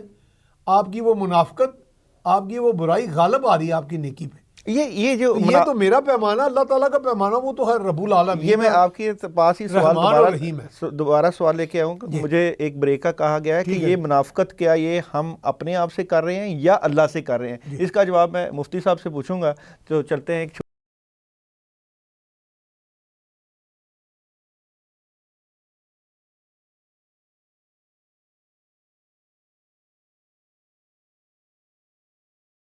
ٹرانسمیشن میں خوش آمدید، اور ٹاپک چل رہا تھا اللہ کے ساتھ قرب کا، اللہ کے ساتھ تعلق کا، اللہ کے ساتھ محبت کا۔ مجھ جیسا ایک گناہ گار بندہ ساری رات اللہ کے حضور کھڑا رہے اور سجدوں میں جا کے معافی مانگے کہ یا اللہ پاک بہت گناہ ہو گئے، میں گناہ گار ہوں، میری خطائیں بہت زیادہ ہے، میرا کوئی بخشش کا رستہ نہیں ہے، اور آنسوؤں کی بچھاڑ ہو اور میں سمجھوں کہ اللہ مجھ سے راضی ہو گیا ہے، اور میں جب صبح اٹھوں تو مجھے پڑی ہوں پرانی عادتیں جھوٹ بولنے کی، اور مجھے پڑی ہوں عادتیں مکر کرنے کی، اور مجھے پڑی ہوں عادتیں لوگوں کا حق کھانے کی، اور پھر میں رات کو کھڑا ہو جاؤں تراویح میں بھی، سجدوں میں بھی، دعاؤں میں بھی۔ اس بات کا سوال کا جواب مجھے نہیں مل رہا کہ میں کیا ٹھیک ہوں، یا میں اور زیادہ اپنے اوپر کام کروں، اور زیادہ سجدے کروں، یا اپنے دن کے معاملات ٹھیک کروں، یا اپنے رب کے ساتھ معاملات ٹھیک کروں، یا اپنے رب کے بندوں کے ساتھ معاملات ٹھیک کروں۔ مجھے کرنا کیا چاہیے؟ حضور اقدس ہمیں کرنا کیا چاہیے؟ دیکھیں، بڑی پیاری بات کی ہے یہاں پہ، جو ہمارا رویہ ہمارے بھائی فرما رہے تھے کہ منافقانہ رویہ ہے، تو کسی حد تک یہ بات ٹھیک ہے، اس لیے کہ اس کی وجہ یہ ہے کہ ایک نقطہ یہ ہے کہ اسلام صرف کچھ بعض چیزوں کا نام نہیں ہے۔ المیہ یہ ہے کہ ہم لوگوں نے اسلام کی کسی ایک چیز کو پکڑا ہوتا ہے، کوئی نمازی بڑا ہے، اس کا لین دین بالکل ٹھیک نہیں ہے، باقی سارے معاملات اس کے گڑبڑ ہیں، کوئی روزہ دار بڑا ہے، باقی معاملات میں گڑبڑ ہے، کوئی کسی اور کام کے اندر وہ آگے بڑھا ہوا ہے۔ اسلام صرف چند چیزوں کا نام نہیں ہے، اسلام ایک ضابطۂ حیات ہے، ایک جامع بالکل ضابطۂ حیات کہتے ہی اس کو ہیں، مکمل ضابطۂ حیات کہتے ہی اس کو ہیں کہ زندگی کا کوئی پہلو ایسا نہیں ہے کہ جس کے متعلق دین اسلام کی رہنمائی موجود نہ ہو۔ اسلام کے لیے جہاں پہ ضروری ہے کہ ہمارے عقائد ٹھیک ہوں، وہیں پہ ضروری ہے عبادات کا جو ایک ڈھانچہ ہے اس کو فالو کیا جائے، اس کے ساتھ ساتھ ضروری ہے کہ آپ کے معاملات اچھے ہوں، ٹھیک ہے، لین دین ہے، کاروبار ہے، ساری چیزیں ہیں، اس کے ساتھ ساتھ ضروری ہے کہ آپ کی معاشرت اچھی ہو، آپ کا گھر کے اندر رویہ کیسا ہے، بیوی بچوں کے ساتھ کیسا ہے، اپنے پڑوسیوں کے ساتھ کیسا ہے، دائیں بائیں کے لوگوں کے ساتھ کیسا ہے، یہ معاشرت ہے، اور اس کے ساتھ ساتھ آپ کے اخلاق ہیں۔ تو یہ ساری چیزوں کو ملا کر اسلام کا گلدستہ بنتا ہے۔ تو اس میں جو بنیادی طور پہ ہم دھوکہ کھاتے ہیں وہ یہ ہے کہ اسلام کی ایک بات کو لے لیتے ہیں، باقی ساری چیزوں سے نظر چرا کے بیٹھے ہیں، اور ہم سمجھ رہے ہیں کہ ہم بڑے دیندار ہیں۔ یہ دھوکہ ہے۔ اس سے اللہ سے یا اپنے آپ سے؟ یہ اپنے آپ سے دھوکہ ہے، اللہ سے تو نہیں، مطلب وہ اپنے آپ سے دھوکہ کر رہا ہے۔ دھوکہ اللہ کو تو کوئی دھوکہ نہیں دے اللہ کو سکتا، کوئی فرق پڑے گا؟ اللہ کو کوئی دھوکہ نہیں دے سکتا، دھوکہ اپنے آپ سے کر رہا ہے۔ دھوکہ اس وجہ سے کر رہا ہے کہ جیسے میں نے پہلے ایک حدیث کوٹ کی، آقا علیہ الصلوۃ والسلام نے فرمایا کہ احمق اور بے وقوف انسان وہ ہے کہ جو اپنی خواہشات پہ چل رہا ہے، امیدیں اللہ سے لگا کے رکھی ہیں، تو اللہ کو تو کوئی نقصان نہیں ہو رہا، نقصان اس کی ذات کو ہو رہا ہے کہ جس کو وہ حقیقت سمجھ رہا ہے وہ حقیقت نہیں ہے۔ حقیقت تو ایک پورا ضابطہ ہے، صرف چند چیزوں کا نام اسلام نہیں ہے۔ اور دوسرے نمبر پہ آپ دیکھیں کہ اس میں جو ہے ایک اہم نقطہ جو اٹھایا گیا معاملات کے حوالے سے، کہ بعض لوگ عبادات میں تو بہت اچھے ہمیں نظر آتے ہیں، بڑے تہجد گزار ہوں گے، راتوں کو قیام کرنے والے ہوں گے، بڑی نمازوں کے پابند ہوں گے، صوم و صلات کے پابند ہوں گے، لیکن ان کی کاروبار میں جا کے ان کے معاملات دیکھو، اپنے بیٹے بیٹیوں کو حق نہیں دیتے، حق نہیں دیتے، وراثت کے معاملات وراثت کے معاملات، بیسیوں چیزیں۔ اب دیکھیں کہ یہاں پہ ایک جو اہم چیز ہے، دیکھیں عبادات کا درجہ بعد میں ہے، معاملات کا درجہ پہلے ہے۔ معاملات ٹھیک ہوں گے تو آپ کی عبادات بھی اللہ کے ہاں قابل قبول ہیں۔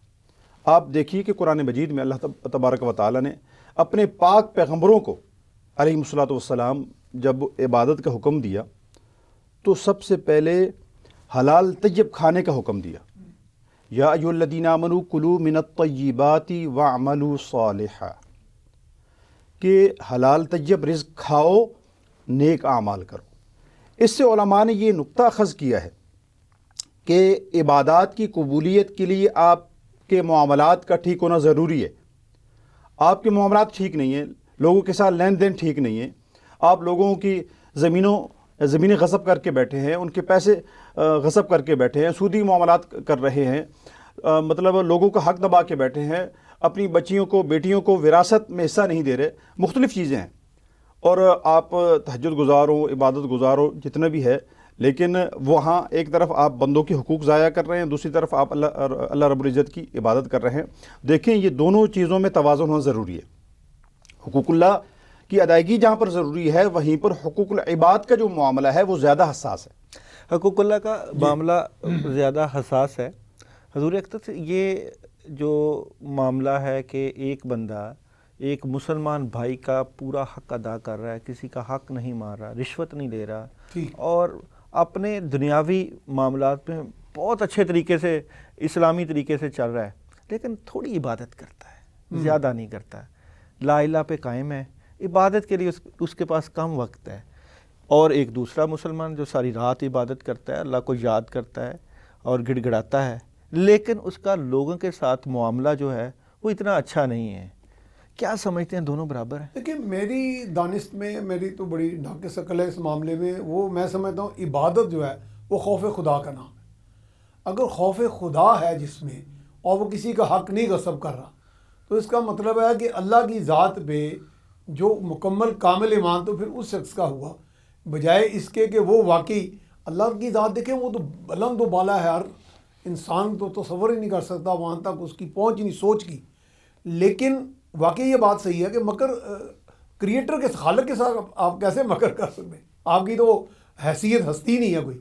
لیکن اللہ تعالیٰ کی دانست میں جو ہم سمجھتے ہیں اپنی ناقص عقل سے کہ وہ بندہ خوف خدا سے عاری ہے، جو کر تو ساری رسومات پوری ادا رہا ہے، لیکن ساتھ ساتھ وہ تمام حقوق العباد کی پامالی کر رہا ہے۔ اور حقوق العباد دیکھیں، دنیاوی جو چیزیں ہم دنیا کی آزمائش کی بات کرتے ہیں، حضرت صلی اللہ علیہ وسلم سرور کائنات تشریف لائے دنیا میں، اللہ تعالیٰ نے دنیا کو دکھایا اور لوگوں سے کہلوایا کہ یہ صادق و امین ہے، اور پہاڑی پہ چڑھ کے جب خطبہ فرمایا کہ جی اگر میں کہوں کہ اس کے پیچھے لشکر ہے، تو لوگوں نے بیک زبان کہا کہ ہاں آپ سچے ہیں۔ جب ہم لوگوں کی بات کرتے ہیں تو اس کا مطلب دنیا نے کہا، دنیا کے اندر ان کی جو دیانتداری تھی وہ مسلم تھی۔ ربنا آتنا فی الدنیا، پہلے دنیا کی بات ہوئی ہے۔ تو جب دنیا میں جب آپ کو اللہ تعالیٰ نے آزمائش کے لیے بھیجا تو آپ تو آزمائش پہ پورا نہیں اترے، بلکہ آپ تو ایک لحاظ سے کہہ رہے ہیں کہ یا اللہ میں تو آگے ہوں، ٹھیک ہے وہ میں کام کرتا رہا گا، وہ دی میں تو معافی دے دے، پر نہیں میں چھڑنا۔ تو انہا وے تو پھر آپ اللہ کے سامنے آگے، اللہ سے تو کوئی خالق کائنات ہے، اس کے آگے آپ کیسے تصور کر سکتے ہیں؟ اس کا مطلب پھر خود کو ہی دھوکہ دے رہے ہیں نا۔ تو احمق کا جو لفظ کہا گیا ہے وہ بالکل صحیح کہا گیا۔ حضور اقدس یہ ہم بہت بڑی زیادتی نہیں کر رہے اپنے ساتھ کہ ہم اپنی آنکھوں کے سامنے یہ اتنا بڑا ظلم اپنے آپ کے اوپر کرنے کے باوجود ہم سمجھتے ہیں کہ ہم اللہ کے بڑے قریب ہیں؟ بڑی اچھی بات ہے، میرے ذہن میں ایک حدیث آ رہی ہے۔ ایک موقع پر رسول اللہ صلی اللہ علیہ وسلم نے صحابہ سے پوچھا رضی اللہ تعالیٰ عنہم اجمعین، من المفلس، اے صحابہ مفلس کون ہے؟ تو صحابہ نے عرض کیا اپنے فہم کے مطابق، من لا درہم لہ ولا دینار، مفلس وہ ہے جس کے پاس روپے پیسہ نہ ہو، ہم اسی کو مفلس سمجھتے ہیں نا۔ تو رسول اللہ صلی اللہ علیہ وسلم نے فرمایا کہ نہیں، مفلس وہ نہیں ہے، حقیقی مفلس وہ نہیں ہے۔ حقیقی مفلس وہ ہے کہ جو کل قیامت کے روز اللہ کے دربار میں آئے گا، نمازوں کا ڈھیر ہوگا اس کے پاس، انبار ہوگا، روزوں کا انبار ہوگا، پہاڑ لے کے آئے گا، ٹھیک ہے، عبادات کے پہاڑ لے کے آئے گا، لیکن اس نے بندوں کے حقوق غصب کیے ہوں گے، ٹھیک ہے، ضرب ھذا، شتم ھذا، اخذ مال ھذا، مختلف الفاظ ہیں. کسی کو اس نے تھپڑ مار دیا، جسمانی زیادتی کر دی، کسی کا مال اس نے غصب کر لیا کسی بھی صورت میں، ٹھیک ہے، کسی کو اس نے گالم گلوچ کر دیا، اذیت پہنچا دی. یہ بندوں کے حقوق ہے نا. تو عبادات تو ہیں اس کے پاس، لیکن حقوق العباد اس نے ضائع کر رکھے ہیں، بندوں کے حقوق غصب کر کے آیا ہے. تو فرمایا اب اس دن تو انصاف ہونا ہے، اللہ کے دربار میں نا انصافی نہیں ہے. یہ دنیا کے سارے معاملات ہیں، اس کا فیصلہ ہونے والا ہے. اس کو یوم الفصل کہا گیا نا، فیصلے کا دن کہا گیا. وہاں پر ساری چیزوں کا فیصلہ ہونے والا ہے. دنیا میں جتنا بھی کوئی کر لے وہ اپنے آپ کو دھوکہ دے رہا ہے کہ میں بچ گیا ہوں. نہیں، قیامت کا روز ہے، وہاں پہ فیصلہ ہونا ہے. اس دن فیصلہ ہوگا تو جس کا حق غصب کیا ہوگا اس کو اس کا حق دلوایا جائے گا. اب حق لینے والے آ گئے، لائنیں لگی ہوئی ہیں. تو فرمایا اب وہ حق دینے کے لیے اس کے پاس اپنے وہ نیک اعمال کے علاوہ تو کچھ نہیں ہے. اس دن کی کرنسی کیا ہے؟ اس دن کی کرنسی یہ دنیا کا روپے پیسہ تو نہیں ہے. اس دن کی کرنسی یہ اعمال ہیں. یہی اعمال اس دن کی کرنسی ہے، اور انہی اعمال کے ذریعے سے اس دن لوگوں کے حقوق ادا کیے جائیں گے. تو فرمایا اب وہ حق لینے والے آئیں گے، مطالبہ کر رہے ہوں گے، ڈیمانڈ کر رہے ہوں گے. ان کا حق ادا کرنے کے لیے کہا جائے کہ بھئی اس کی 10 نمازیں اٹھا کر اس کو دے دو. کرتے کرتے اس کی نمازوں کا ڈھیر سارا ختم ہو گیا. ابھی حق لینے والے باقی ہیں. روزے ہیں، ڈھیر ہے، وہ کرتے کرتے وہ بھی ختم ہو گیا. لیکن حق لینے والے ابھی تک باقی ہوں گے. تو فرمایا اب کیا ہوگا کہ ان کے گناہوں کو لے کر اس کے اوپر ڈال دیا جائے گا، اور پھر اس کو ان گناہوں کے ساتھ گھسیٹ کر جہنم میں ڈال دیا جائے گا. تو اس سے ہمیں کیا سبق ملتا ہے؟ اس سے ہمیں یہ سبق ملتا ہے کہ حقوق العباد کا جو معاملہ ہے وہ بڑا حساس ہے. اللہ تبارک و تعالیٰ کے جو حق کا معاملہ ہے، اللہ تعالیٰ نے تو وعدہ فرمایا ہے قرآن مجید کے اندر بھی، احادیث مبارکہ کے اندر بھی، اور جیسے ایک حدیث بھی کوٹ کی گئی پہلے کہ رمضان کی برکت سے اللہ تعالیٰ گناہوں کو معاف فرما دیتے ہیں، مختلف اعمال کی برکت سے اللہ تعالیٰ گناہوں کو معاف فرما دیتے ہیں. تو گناہوں کی معافی اس سے مراد ہے اللہ کے حقوق کا جو معاملہ ہے نا، اللہ تعالیٰ اس میں جو نافرمانی ہوئی اللہ تعالیٰ ان کو معاف فرما دیتے ہیں. جہاں تک ذمہ داری کی ادائیگی کا معاملہ ہے، اور بالخصوص بندوں کے حقوق کی ادائیگی کا معاملہ ہے، وہ توبہ تائب ہونے سے معاف نہیں ہوتے. وہ حقوق ادا کرنا ضروری ہے. ہاں، صاحب حق معاف کر دے وہ الگ بات ہے. اگر صاحب حق معاف نہیں کرتا تو پھر کل قیامت کے روز اس کی ادائیگی ہوگی، اور اسی طریقے سے ہوگی کہ اپنے خوش فہمی میں وہ بڑے نیک اعمال لے کے جا رہا ہوگا، لیکن دوسری طرف اس نے بندوں کے حقوق کا خیال نہیں رکھا ہوگا، تو اس کا نتیجہ یہ نکلے گا کہ اعوذ باللہ اس کو جہنم میں ڈال دیا جائے گا. اس کو جہنم میں ڈال دیا. حضور کہتے ہیں کیا ہمیں چاہیے نہیں کہ زیادہ سے زیادہ اور عبادت کریں، جس طرح رات کو کھڑے ہوتے ہیں، عبادت کرتے ہیں اور قرآن پاک کی تلاوت کرتے ہیں، اور دن میں بھی ہم یہ کام شروع کر دیں تاکہ لوگوں کے ساتھ معاملات کم از کم ہوں، تاکہ روز محشر میں جو نیکیاں اتنی زیادہ کٹھی ہوں، تقسیم کرنے کے باوجود بھی کافی زیادہ بچ جائیں. آپ کا کیا خیال ہے؟ اتنا سادہ نظام نہیں ہے کہ آپ اپنے انداز میں سوچ رہے ہیں کہ میں اتنی عبادت کر لوں اور وہ ساری کاؤنٹ بھی ہو جائے. کہیں ریجیکشن کی بھی تو اتھارٹی ہے. یہاں تو سپریم کورٹ نہیں مان، یہاں تو ایک بڑی عدالت نہیں مان کو، اور وہ اتنی بڑی عدالت ہے. تو جہاں آپ کبھی نیتیں تو اللہ تعالیٰ دیکھ رہے ہیں نا، جب آپ اس نیت سے کریں گے. رمضان کریم کی ماشاءاللہ بڑی بابرکت، اور حدیث میں ذکر ہے کہ ثواب جو ہے 1000 گنا بڑھ جاتا ہے، اور نیکیوں کی قدر بڑھ جاتی ہے. روزے دار کی اہمیت ہے. آپ رات کو قیام کر رہے ہیں، عبادت کر رہے ہیں، قرآن پاک کی تلاوت کر رہے ہیں، اور دن کو بھی آپ اس کی کثرت کر رہے ہیں. ایک تھوڑا سا وقت 2 یا 3 گھنٹے آپ لوگوں کے ساتھ معاملات کر کے اگر آپ زیادتی کر لیں، جھوٹ بول لیں. جیسے کوئی ہمارے ہاں ایک ماضی میں ایک درویشی نظام بھی ہوتا تھا، لوگ سمجھتے تھے کہ دنیا داری سے کٹ آف ہو جانا. دیکھیں دین اسلام میں دنیا داری سے کٹ آف ہونا تو کہا ہی نہیں گیا. یعنی آپ کی اگر 8 گھنٹے ڈیوٹی ہے، 10 گھنٹے ڈیوٹی ہے، وہ آپ نے ادا کرنی ہے. اگر 10 گھنٹے آپ نے ڈیوٹی کرنی ہے، گاڑی میں بیٹھ کے دفتر جانا ہے، دفتر سے گھر آنا ہے، یہ 12-13 گھنٹے کا عمل ہے. اس 12-13 گھنٹے کے عمل میں آپ اس طرح کی عبادت کیسے کر سکتے ہیں؟ یعنی کہ آپ تو پھر اپنے وہ فرائض منصبی سر انجام دے رہے ہیں. فرائض منصبی سر انجام دینا نیک نیتی کے ساتھ میری دانست میں ان عبادات میں ہی آیا اور اللہ تعالیٰ کی نظر میں اس کی قبولیت ہوگی کہ جی یہ انسان دیانتداری سے جو اس کو ڈیوٹی دی گئی ہے اللہ کی طرف سے یا معاشرے کی طرف سے یا آپ کی ریاست کی طرف سے وہ سر انجام دے رہا ہے. تو وہ چونکہ اسلام کا نظام وہ والا نظام نہیں ہے کہ جو بدھ مت کے لوگ کرتے تھے کہ جی چلے گئے جنگلوں میں جا کے بیٹھ گئے. تو کثرت عبادت جو رسوماتی عبادت وہ تو وہاں بہت ہم نے دیکھی. چائنا میں جائیں وہاں بدھ مت کے کئی ایسے لوگ ہیں جنہیں بھکشو کہا جاتا ہے تو وہ دنیا سے کٹ آف ہو کے چلے جاتے ہیں.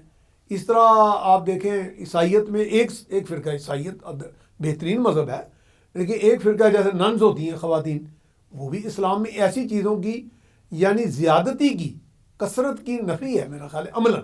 سیف بھائی نے بڑی زبردست قسم کی بات کی کہ عبادت ضرور کیجیے, ساری رات ضرور کھڑے ہوئیے, تراویح کا اہتمام ضرور کیجیے, روزے کھولنے کا اور روزہ کھلوانے کا بھی اہتمام ضرور کیجیے, لیکن یہ نہ کیجیے کہ کسی کا حق مار دیجیے, کسی کا دل دکھائیے اور ظلم کیجیے.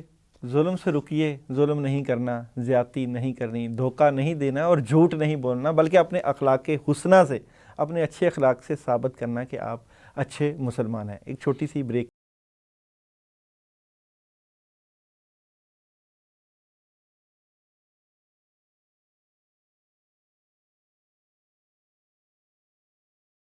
ٹرانسمیشن میں خوش آمدید. ہمارے ساتھ مفتی محمد شفیق اوان موجود ہیں.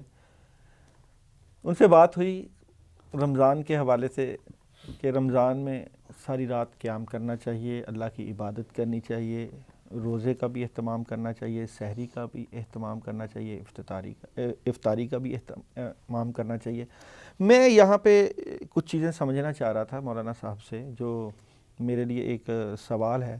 حضرت کیا ایک بندہ ساری رات قیام کر رہا ہے, عبادت کر رہا ہے, قرآن پاک کی تلاوت کر رہا ہے, لیکن اس کی کچھ عادتیں خراب ہیں, جھوٹ بولنے کی, لوگوں کو دھوکہ دینے کی, لیکن وہ کوشش میں لگا ہوا کہ میں شاید ٹھیک ہو جاؤں, کیا اس کی عبادت کا اثر, اس کے رات کو کھڑے ہونے کا اثر, اس کے روزے کا اثر اس کو ٹھیک کر سکتا ہے؟ اچھا سوال کیا آپ نے. دیکھیں روزہ محض کھانے پینے سے یا خواہشات نفس سے رکنے کا نام نہیں ہے, بلکہ اس کا ایک پورا ایک ڈسپلن ہے, اس کا ایک پورا ایک نظم ہے, ٹھیک ہے, اور اس کی ایک غرض و غایت ہے جو اللہ تعالیٰ نے خود قرآن میں نص میں بیان فرمائی ہے. 183 آیت کریمہ سورہ بقرہ کی ارشاد باری تعالیٰ ہے, یا ایھا الذین آمنوا کتب علیکم الصیام کما کتب علی الذین من قبلکم لعلکم تتقون. فرمایا کہ اے ایمان والو تم پر روزے فرض کیے گئے ہیں جیسا کہ تم سے پہلے لوگوں پر روزے فرض کیے گئے. اور مقصد کیا ہے, یہ پریکٹس ہم تم سے کیوں کروا رہے ہیں؟ ایک پورا مہینہ ہم نے تمہارے لیے اس مقصد کے لیے رکھ دیا ہے کہ بھئی بھوکے پیاسے رہو اور جو ہے ان چیزوں کو قربان کرو. فرمایا اس کا ایک مقصد ہے, اس کا ایک ٹارگٹ ہے, اس کی ایک اچیومنٹ ہے, اور وہ ہے تاکہ تمہارے اندر تقوی پیدا ہو جائے, تاکہ تمہارے اندر پرہیزگاری پیدا ہو جائے. اب دیکھیں کہ ایک بندہ روزہ رکھ رہا ہے, ساتھ ساتھ جو ہے وہ اگر رات کو قیام کر رہا ہے اور غلط اعمال بھی کر رہا ہے, جھوٹ بھی بول رہا ہے, یہ وہ, تو اس کو چاہیے کہ جیسے ہی وہ روزہ سٹارٹ کر رہا ہے تو روزے کے مقصد کو بھی سامنے رکھے کہ محض یہ کھانا پینا یا ان چیزوں سے باز آنا یہی روزہ نہیں ہے, بلکہ اس کے ساتھ ساتھ رب کی نافرمانیوں سے بچنا بھی یہ روزے کی ڈیمانڈ ہے. اور ضرورت ہے اس میں اس کی ہمت کا دخل ہے, اس کے عزم کا دخل ہے, اس کے ارادے کا دخل ہے. یہ وہی توفیق والی بات آ جاتی ہے کہ اس میں اس کو ہمت تو کرنی پڑے گی نا. نافرمانی ہے تو وہ نافرمانی اس کو چھوڑنی پڑے گی, جھوٹ ہے تو جھوٹ اس کو چھوڑنا پڑے گا. ہمت اس نے خود کرنی ہے, ارادہ تو اس نے خود کرنا ہے. اللہ تعالیٰ نے اس کو اسی بات کا مکلف بنایا ہے. تو یہ پریکٹس محض ان چیزوں سے رکنے کا نام نہیں ہے, بلکہ اس پریکٹس کے ساتھ ساتھ نافرمانیوں سے باز آنا, ان سے رکنا بھی یہ اس کی ڈیمانڈ میں داخل ہے کہ یہ روزے کا حصہ ہے, یہ روزے کا حصہ ہے, لازمی حصہ ہے. اور میں کوٹ کرتا ہوں یہاں پہ 2 روایات کوٹ کرتا ہوں. رسول اللہ صلی اللہ علیہ وسلم نے ارشاد فرمایا من لم یدع قول الزور والعمل به فلیس للہ حاجۃ ان یدع طعامہ وشرابہ، کہ جو آدمی جھوٹی بات ترک نہ کرے، روزہ رکھ کے جھوٹ بولنا نہیں چھوڑ رہا، جھوٹ بول رہا ہے اور جھوٹ والے عمل کر رہا ہے، اللہ کی نافرمانی والے کام کر رہا ہے، برائیاں کر رہا ہے، گناہ کر رہا ہے، تو کیا فرمایا؟ اللہ تعالیٰ کو اس کے بھوکا پیاسا رہنے کی کوئی ضرورت نہیں ہے۔ تو اس سے کیا بات ثابت ہوتی ہے؟ اس سے یہ بات ثابت ہوتی ہے کہ یہ محض یہ پریکٹس کافی نہیں ہے، یہ ایک تربیت ہے، یعنی یہ تربیت کا مہینہ ہے۔ اس میں اللہ تعالیٰ یہ تربیت کروانا چاہتے ہیں، اے میرے بندے، جس طرح تو مجھے حاضر ناظر سمجھ کے جائز کاموں سے باز آ جاتا ہے، کھانا پینا حلال چیز ہے نا، تو میرا حکم سمجھ کے تو کھانے سے باز آ جاتا ہے، میرا حکم سمجھ کے تو پینے سے پیاس کے باوجود باز آ جاتا ہے، میرا حکم سمجھ کے خواہشات نفس کو پورا کرنے سے باز آ جاتا ہے۔ تو اسی طرح اے میرے بندے، جن چیزوں سے میں نے منع کر رکھا ہے، جو میری نافرمانیوں میں داخل ہے، جو میرے حکم کی خلاف ورزی میں داخل ہے، جن سے تمہیں سارا سال باز رہنا چاہیے، اس مہینے میں تو تمہیں چاہیے کہ اس کی پریکٹس کرو، تو اس کی پریکٹس کرنا بھی ضروری ہے، ورنہ فرمایا کہ اللہ تعالیٰ کو اس کے بھوکا پیاسا رہنے کی کوئی حاجت نہیں۔ دوسری حدیث ہے، میں اسی حوالے سے حدیث کوٹ کرتا ہوں۔ رسول اللہ صلی اللہ علیہ وسلم نے ارشاد فرمایا رب صائم لیس لہ من صیامہ الا الجوع ورب قائم لیس لہ من قیامہ الا السحر، کتنے ہی روزے دار ایسے ہیں کہ جنہیں روزے سے سوائے بھوک پیاس کے کچھ حاصل نہیں ہوتا، مطلب اس روزے کی روح موجود نہیں ہوتی۔ روح کیا ہے؟ تقویٰ۔ روح کیا ہے؟ نافرمانی سے بچنا ہے۔ روح کیا؟ برے اعمال سے بچنا ہے۔ روح کیا ہے؟ اللہ نے جن چیزوں سے منع کیا ان سے باز آ جانا۔ تو فرمایا کتنے روزے دار ایسے ہیں کہ جنہیں اس روزے سے حاصل سوائے بھوک پیاس کے کچھ نہیں ہوتا۔ ایک مطلب اس نے فارمیلٹی تو پوری کر لی ہے، لیکن اس کا مقصد اس کو حاصل نہیں ہوا۔ اور آگے فرمایا وَرُبَّ قَائِمٍ لَيْسَ لَهُ مِنْ قِيَامِهِ إِلَّا السَّحْرُ، کتنے ہی راتوں کو جاگنے والے ایسے ہیں کہ جنہیں راتوں کو جاگنے سے سوائے نیند قربان کرنے کی کچھ حاصل نہیں ہوتا، مطلب راتوں کو جاگ بھی رہے ہیں، قیام بھی کر رہے ہیں، ساتھ ساتھ جو ہے وہ اللہ کی نافرمانی بھی کر رہے ہیں، گناہ بھی کر رہے ہیں، ساتھ ساتھ شراب بھی چل رہی ہے، ساتھ ساتھ اور برائیاں بھی چل رہی ہیں۔ تو اس سے کیا بات ثابت ہوئی کہ روزے کی اس پریکٹس کا پورے مہینے کا ایک مقصد ہے بندوں کی تربیت۔ یہ تربیت کا مہینہ ہے، اور تربیت کس بات کی کروانی ہے کہ میرے بندے میری نافرمانیوں سے باز آ جائیں، میرے جو ہے وہ معصیتوں سے باز آ جائیں۔ اگر یہ پریکٹس ساتھ ساتھ چل رہی ہے پھر تو روزے کا مقصد حاصل ہو رہا ہے۔ اگر یہ پریکٹس ساتھ ساتھ نہیں چل رہی تو وہ ڈھانچہ تو ہے لیکن روح نہیں ہے، اس میں روح ڈالنے کی ضرورت ہے۔ حضور اقدس، اگر یہ پریکٹس چل رہی ہے تو روزے کا پریکٹس مقصد بہت چل رہی ہے لیکن میل پریکٹس چلتی ہے تو روزے کا ہمارے معاشرے میں۔ روزے کا مقصد حاصل ہو رہا ہے، اور یہ جو پریکٹس چل رہی ہے روزے کی، روزہ رکھ کے، ایک عام سا بندہ جو روزہ رکھنا چاہتا ہے مگر اس کو کوئی توفیق نہیں مل رہی، یا جو کوشش کر رہا ہے مگر وہ بھوکا پیاسا نہیں رہ سکتا، یعنی کہ اسے بھوکا پیاسا رہنا مشکل کام ہے، وہ کوشش کے باوجود اس کا جسم اس کا ساتھ نہیں دے پا رہا، لیکن وہ تقویٰ میں، لوگوں کا حق ادا کرنے میں، لوگوں کے ساتھ حسن سلوک میں، اخلاق میں، اور اپنے چھوٹے بڑوں کے ادب اور احترام میں بڑا پرفیکٹ ہے، لیکن اس کے لیے روزہ رکھنا ذرا مشکل ہو رہا ہے، اور اس کے لیے رات کو قیام کرنا مشکل ہو رہا ہے، مگر وہ حسن معاشرت میں بہت زبردست ہے، لوگ اس کی مثال دیتے ہیں۔ اب کیا سمجھتے ہیں کہ دونوں میں کچھ فرق ہے؟ نہیں، دیکھیں اللہ تعالیٰ غفور الرحیم ہے اور ارحم الراحمین ہے، اور دوسرا یہ ہے کہ ہمارے ہاں تو ہمارے دین میں تو جو نحیف لوگ ہیں، کمزور ہیں، ناتواں ہیں، بیمار ہیں، نادار ہیں، بوڑھے ہیں، مسافر ہیں، ان کے لیے تو ایک روح رایت موجود ہے، لیکن اس سے ہٹ کے جو کیٹیگری ہے اس کی تو وہ اس لحاظ سے چونکہ فرض ہے تو فرض تو اس نے ادا کرنا ہے۔ مگر ایک بات ہے، وہ رمضان کا مہینہ ختم ہونے کے بعد یہ نہیں کہتا کہ میں نے 30 روزے رکھے ہیں، اور وہ یہ بھی نہیں کہتا کہ میں نے آپ کی بات میں آپ سمجھ رہا ہوں، آپ کہہ رہے ہیں اس میں زوم نہیں ہے، وہ یہ نہیں وہ کہتا کہ ذوق اور میں تکبر ہر نہیں ہے روز اس کھڑا کے ہوں. اندر ان عبادات کا جن پر وہ عمل پیرا ہو کے اس زوم میں مبتلا ہیں کہ ہمیں مکمل معافی مل گئی ہے، اور جب تک ہم جتنا گناہ چاہیں کرتے جائیں، حقوق غصب کرتے جائیں، جھوٹ بولنا ہے بولتے جائیں، منافقت کرنی ہے کرتے جائیں، ہمارا کچھ نہیں بگڑے گا، کیونکہ ہم نے یہاں پہ ایک گارنٹی خرید لی ہے، ایک سرٹیفکیٹ لے لیا، یعنی آپ نجات کا سرٹیفکیٹ. یہ نجات کا ابھی دیکھیں مولانا صاحب نے احادیث سے قرآن سے کوٹ کیا کہ وہ جو رات کو قیام کر رہا ہے اور وہ اس کی روح ہی نہیں سمجھ رہا روزے کی، تو وہ تو ایک ایسے بھوک پیاس تو اللہ تعالیٰ کو اس کی چاہیے بھی نہیں. اللہ تعالیٰ کو واقعی ہماری عبادت نہیں چاہیے. اللہ تعالیٰ تو ایک بے نیاز ہے اور تخلیق کرنے والا ہے، رب العالمین ہے، پروردگار عالم ہے، سب کا رب ہے، سب کا، یعنی ہم مسلمانوں کا غیر مسلموں کا سب کا. تو تخلیق کرنے والا جو ہے اس کی تو ہستی تک انسان پہنچ نہیں سکتا، اسے ہماری عبادت کی ضرورت نہیں. عبادت بھی بنیادی طور پہ ایک ڈسپلن ہی کا ایک ذریعہ ہے. اگر اللہ کی خوشنودی بھی ہم حاصل کر رہے ہیں تو اس کی مخلوق کے کو حقوق دے کے حاصل کر رہے ہیں. تو میرا اللہ تعالیٰ کا منشا یہی دکھائی دیتا ہے. حضور اقدس نجات کا سرٹیفکیٹ رمضان میں حاصل کرنے کے بعد ہمیں اس میں سے خود کو کتنے نمبر دینے چاہیے؟ دیکھیں، ایمان کس چیز کا نام ہے؟ ایمان دو چیزوں کا نام ہے، بین الخوف والرجا، کہ عمل کر کے بھی عمل پہ اترانا نہیں ہے، توبہ استغفار کرنا ہے.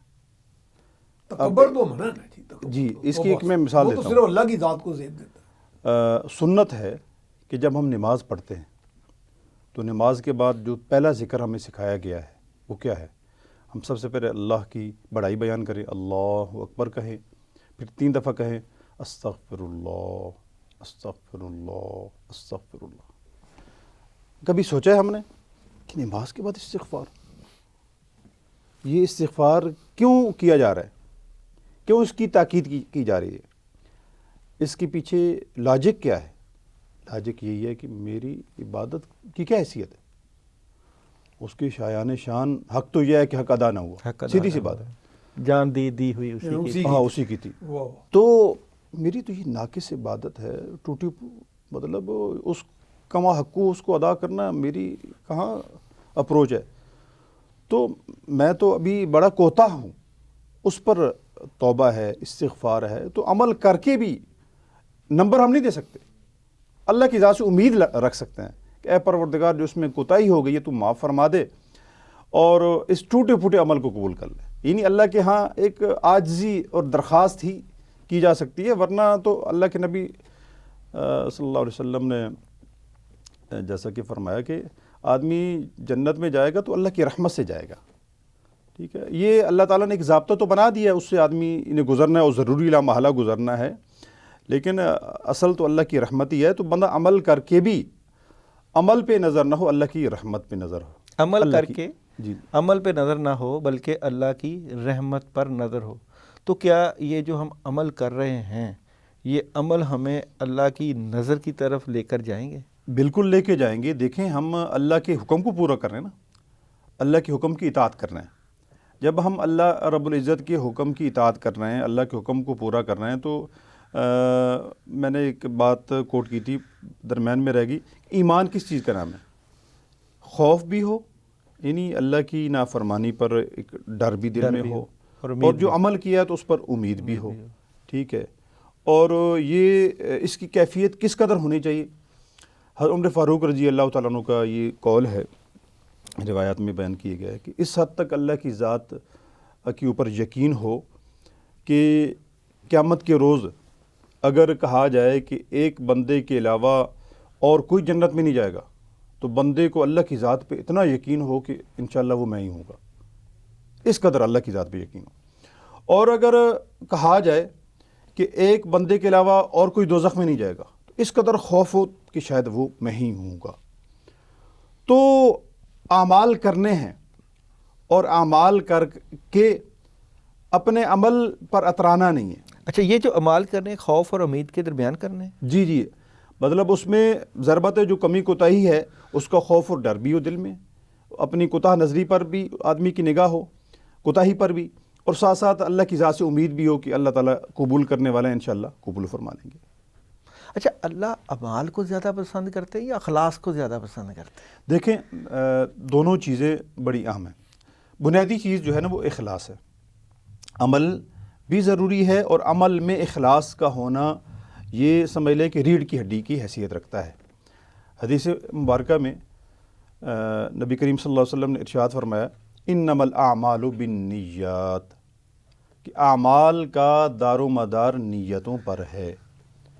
جس کا عمل اخلاص کے ساتھ ہوگا اس کا اللہ کے ہاں بڑا مقام اور مرتبہ ہے، اور جس کے عمل میں دکھلاوا، ریاکاری یہ چیزیں آ جائیں گی تو فرمایا اس کا بے شک جتنا بڑا عمل بھی ہو تو اللہ کے ہاں اس کی کوئی قدر و قیمت نہیں ہے۔ تو عمل کے ساتھ اس میں اخلاص کا ہونا یہ روح کی حیثیت رکھتا ہے، یہ ایک بنیاد کی حیثیت عمل رکھتا ہے۔ جسم ہے جی جی اور اخلاص روح ہے۔ جی ایسے ہی۔ عمل جسم ہے اور اخلاص روح ہے، اور روح رمضان اور روحانی رمضان اور محبت رمضان، اعمال سے محبت، اللہ سے محبت، اللہ والوں سے محبت، عشق مصطفیٰ، یہ ساری چیزیں اسی پلیٹ فارم پہ ملیں گی۔ مگر اب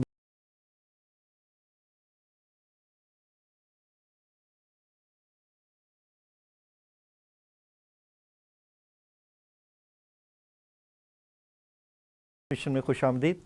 ہمارے ساتھ عالمی شہرت یافتہ مفتی محمد شفیق عوان موجود ہیں، اور کسی تعارف کے محتاج نہیں، میاں سیف الرحمان اینکر پرسن اور سینئر صحافی موجود ہیں۔ انما الاعمال بالنیات، عملوں کا دار و مدار نیتوں پر ہے۔ مفتی صاحب، ایک بندہ نیت کر رہا ہے کہ میں نے رمضان کے سارے روزے رکھنے ہیں، اور اس نے پکی نیت کر لی ہے مگر روزے نہیں رکھ رہا، کیا کریں؟ دیکھیں بڑی اچھی آپ نے بات کی ہے۔ اللہ تعالیٰ نے قرآن مجید میں ارشاد فرماتے ہیں فَإِذَا عَزَمْتَ فَتَوَكَّلْ عَلَى اللَّهِ، کہ جب عزم کرو تو اللہ کی ذات پہ بھروسہ کرو۔ ٹھیک ہے، توکل کس چیز کا نام ہے؟ اللہ کی ذات پہ بھروسہ کس چیز کا نام ہے کہ پہلے بندہ اسباب اختیار کرے اور پھر اس کے بعد اللہ کی ذات پہ بھروسہ کرے۔ اب ایک آدمی نیت اور ارادہ رکھتا ہے لیکن رکھ نہیں پا رہا، تو اس کی نیت میں شاید کمزوری ہے، عزم میں کمزوری ہے۔ جو صحیح معنی میں عزم ہوتا ہے نا، وہ آدمی کو عمل کی طرف لے کے جاتا ہے۔ ہاں اللہ ماشاء اللہ اگر کوئی عذر پیش آ جائے، جیسے قرآن میں اللہ تعالیٰ نے استثناء کیا ہے فمن کان منکم مریضا او علی سفر فعدۃ من ایام اخر، کہ بیماری کی حالت ہے، سفر کی حالت ہے، اس کی چھوٹ دی اللہ تعالیٰ نے، تو وہاں تو اگر وہ بندہ نہیں رکھ پا رہا تو اللہ نے بھی چھوڑنے کی رخصت دی ہے کہ بعد میں رکھ لینا، پورے کر لینا، لیکن ماحول سارا موافق ہے، اور پھر بھی وہ کہتا ہے کہ نیت تو ہے میں رکھ نہیں پا رہا، تو اس کا مطلب ہے کہ نیت میں کمزوری ہے، عزم میں کمزوری ہے۔ اجر ارادے ملے میں گا؟ اجر ملے گا؟ نہیں، اس نیت کا اجر ملے مطلب گا؟ دیکھیں ایک فریضہ ہے، آپ نے فریضہ ادا کرنا ہے، تو وہ فریضے کی نیت کرنے سے وہ فریضہ ادا نہیں ہو جائے گا۔ نہیں، یہ ہم نے میں اس نے کی پریکٹس جب تک آپ نہیں کریں گے، ہاں، دیکھو اللہ کے ہاں جو نماز ہے تو نیت تو کریں گے آپ، لیکن نیت کے ساتھ ساتھ اس کو پریکٹیکلی کرنا بھی ضروری ہے۔ نبی کریم صلی اللہ آپ محض نیت کرتے ہیں لیکن پریکٹیکلی اس کو سر انجام نہیں دیتے تو آپ نے اس فریضے کو ادا ہی نہیں کیا۔ نبی کریم صلی اللہ علیہ وسلم ایک صحابی کے گھر جاتے ہیں، اس نے روشن دان بنایا ہوتا ہے، اور وہ پوچھتے ہیں کہ یہ کس لیے بنایا؟ وہ کہتے ہیں یہ ہوا کے لیے بنایا ہے۔ تو انہوں نے کہا اگر نیت کر لو کہ اس سے اذان کی آواز بھی آ جائے گی تو جب تک یہ رہے گا ثواب ملے گا۔ یہ بڑی اچھی بات آپ نے کی ہے، میں یہاں پہ تھوڑا سا فرق بیان کر دوں۔ دیکھیں ایک ہیں فرائض جن کے ادا کیے کرنے سے ہی آپ ان سے عہدہ برآ ہو سکتے ہیں، محض نیت کرنے سے آپ ان سے عہدہ برآ نہیں ہو سکتے۔ تو جیسے نماز ہے، روزہ ہے، آپ جتنی مرضی نیتیں کر لیں، پریکٹیکلی اگر آپ نہیں کرتے تو آپ اس فریضے سے باہر نہیں آ سکتے، کرنا پڑے گا، کرنا پڑے گا، اس کی پریکٹس کرنی پڑے گی، یہی آپ کی ذمہ داری ہے، یہی آپ پر تکلیف ہے، اسی کا آپ کو مکلف بنایا گیا۔ ہاں باقی دنیا کے مختلف کام ہیں جس کے اندر آپ بظاہر جو کام ہیں وہ آپ کو دنیا داری کے نظر آتے ہیں، لیکن آپ اگر ان کے اندر اچھی نیت ایڈ کر لیتے ہیں، اچھی نیت شامل کر لیتے ہیں، تو وہ نظر آنے والے دنیا کے کام آپ کی عبادت بن جاتے ہیں۔ تو اس میں جو آپ عمل کر رہے ہیں اس میں اچھی نیت کا کوئی اجر نہیں ہے؟ محض نیت کا کوئی اجر نہیں ہے جب تک اس کو پریکٹیکلی آپ نہیں کریں گے۔ اگر ایک بندہ نماز کے لیے مسجد کی طرف جا رہا ہے اور راستے میں اس کی موت واقع ہو جاتی ہے، بہت اچھی بات کی آپ نے۔ دیکھیں یہاں پر جو اس کی نیت ہے، نیت کے ساتھ ساتھ اس کا پریکٹیکلی اس کی پریکٹس کی طرف قدم بھی بڑھ رہا ہے، ٹھیک ہے۔ یہاں پر اس کی نیت اور عزم جو ہے وہ ایک پختہ ہے جو اس کو پریکٹس کی طرف لے کے جا رہا ہے۔ اب وہ الگ بات ہے کہ اللہ تبارک و تعالیٰ کی طرف سے وہ اس پریکٹس کو کر نہیں سکا، اس سے پہلے اس کی موت واقع ہوگی، تو یہاں پر اس کو اس عمل کا بھی ثواب ملے گا۔ لیکن اگر محض ایک بندہ کہہ رہا ہے لیکن عمل کی طرف قدم ہی نہیں بڑھا رہا، بڑھ ہی نہیں رہا، تو اس کا مطلب یہ ہے کہ اس کی نیت میں کمزوری ہے، اس کی نیت میں کمزوری ہے۔ ہم نیت کر رہے ہیں رات ساری عبادت کر کے، اللہ تعالیٰ کو راضی کر کے کہ یا اللہ پاک ہم تجھے بھی راضی کریں گے اور تیرے بندوں کو بھی راضی کریں گے، پھر بھی کہیں نہ کہیں نیت کرنے کے باوجود کچھ نہ کچھ کمی رہ جاتی ہے۔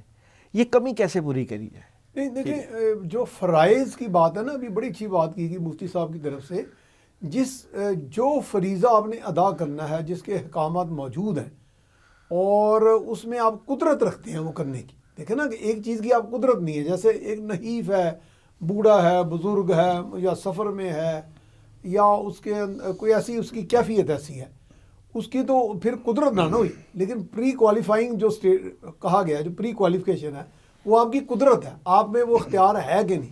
جیسے ابھی فرمایا گیا کہ جی اس نے قدم تو بڑھا لیا، اب یا تو پھر آپ میں اندر اتنی سخت نہیں ہے کہ آپ قدم بڑھا کے اس طرف جا سکیں فرائض کی جو ادائیگی کے لیے، تو پھر تو وہ اس کی تو ایگزمپشن یا استثناء نظر آ رہا ہے، وہ تو قرآن پاک میں احکامات موجود ہیں۔ لیکن استثناء اگر اس طرح حاصل کر لینا کہ چونکہ میں نے نیت کر لی اور میں قدرت بھی رکھتا ہوں وہ کام کرنے کی، اور نیتاً میں وہ کام چھوڑ دیتا ہوں کرنا، وہ فرض ادا کرنا، اور اجر بھی مجھے ملے، اور اجر بھی میں ملے، تو یہ میرا خیال ہے یہ تو یہ دھوکہ ہے۔ یہ تو میرا خیال آپ کو امریکہ نہیں معاف کرے گا اس میں، تو وہ تو پھر قدرت کے ساتھ آپ ایسا نہیں کر سکتے۔ مگر ہو تو یہی وہ رہا یہ ہے رہا ہے، کہ وہ یہ رہا ہے، تو یہ ضعف ایمان ہے، یہ ایمان کی کمزوری ہے، یہ یہاں پہ یہ ہماری اصلاح کی جو ہے نا وہ مقصود ہے۔ یہاں پہ جیسے اس پروگرام میں ہم بات کر رہے ہیں حوالے دے کے کہ جی یہاں آپ اپنی اصلاح کریں کہ اللہ کے احکامات کیا ہیں، اور آپ کے اندر کچھ کرنے کی جب قدرت ہے، ایک اختیار موجود ہے، کیپیسٹی موجود ہے، وقت موجود ہے، اور کرنے کا آپ کو کوئی وجہ نہیں سمجھ آ رہی کہ آپ کیوں نہ وہ کریں۔ دیکھیں نا کہ ہر چیز کی ایک نظام جو ہے وہ جڑا ہوا ہے۔ اب دیکھیں نا وہ جیسے قرآن پاک میں کہا گیا کہ چاند سورج سے پہلے نہیں نکل سکتا، یا کس طرح سے گھٹتا جاتا ہے چاند، والقمر نہ ہو قدر نہ منازلہ ارجون القدیم، یعنی سوکھی ٹہنی کی مانند ہو جاتی ہے۔ ایک پورا نظام ہے، یعنی کوئی چیز اپنے وقت سے نہ پہلے ہو رہی ہے نہ بعد ہو رہی ہے۔ ایک اس نظام کے اندر ایک لاجک، ایک منطق نظر آتی ہے، ایک ڈسپلن نظر آتا ہے۔ خالق کائنات کی تخلیق کا ایک پورا، جیسے ہم اپنی دیسی دنیاوی زبان میں میتھمیٹکس کہہ سکتے ہیں، تو اس میتھمیٹکس میں آپ ایک ہی وقت میں 4 میتھمیٹکس کیسے چلا سکتے ہیں؟ آپ ایک ایکویشن پہ پورا ہی نہیں اتر رہے، آپ 2+2 5 کرنا چاہ رہے ہیں، یعنی 2 اور 2 ملا کے 4 ہی ہوں گے۔ اگر میں نیت بھی کر رہا ہوں اور اس پہ عمل بھی نہیں کر رہا، قدرت بھی رکھتا ہوں، تو اس کا مطلب میں 2 + 2 5 کرنا چاہ رہا ہوں۔ تو قدرت کے تمام تر وہ جو مروجہ اصول ہیں، جو آفاقی حقیقتیں ہیں، آفاقی اصول انڈینائبل، میں اس کی نفی کر رہا ہوں، تو اس کا مطلب کہ میں ہی پھر وہ احمق ہوں، جو آپ نے فرمایا کہ جیسے کہا گیا حدیث میں اور قرآن پاک میں کہ وہ احمق ہے۔ نفس کا دھوکہ یہی ہے، نفس کا دھوکہ ہے کہ میں تو خود کو دے رہا ہوں، میں اور کس کو میں دے رہا ہوں؟ حضور اقدس یہ وجہ مجھے پتہ ہے کہ میں نہیں ٹھیک ہو پا رہا ہے یا مسئلہ کہاں ہے، یہ وجہ سے میں نکلنا کیوں نہیں چاہتا؟ میرے ساتھ مسئلہ کیا ہے؟ دیکھیں اس میں جو کئی سارے فیکٹر ہوتے ہیں۔ ایک تو فیکٹر بعض اوقات ماحول کا بھی ہوتا ہے، جس ماحول میں آپ رہ رہے ہیں وہاں اس چیز کا ماحول ہی نہیں ہے۔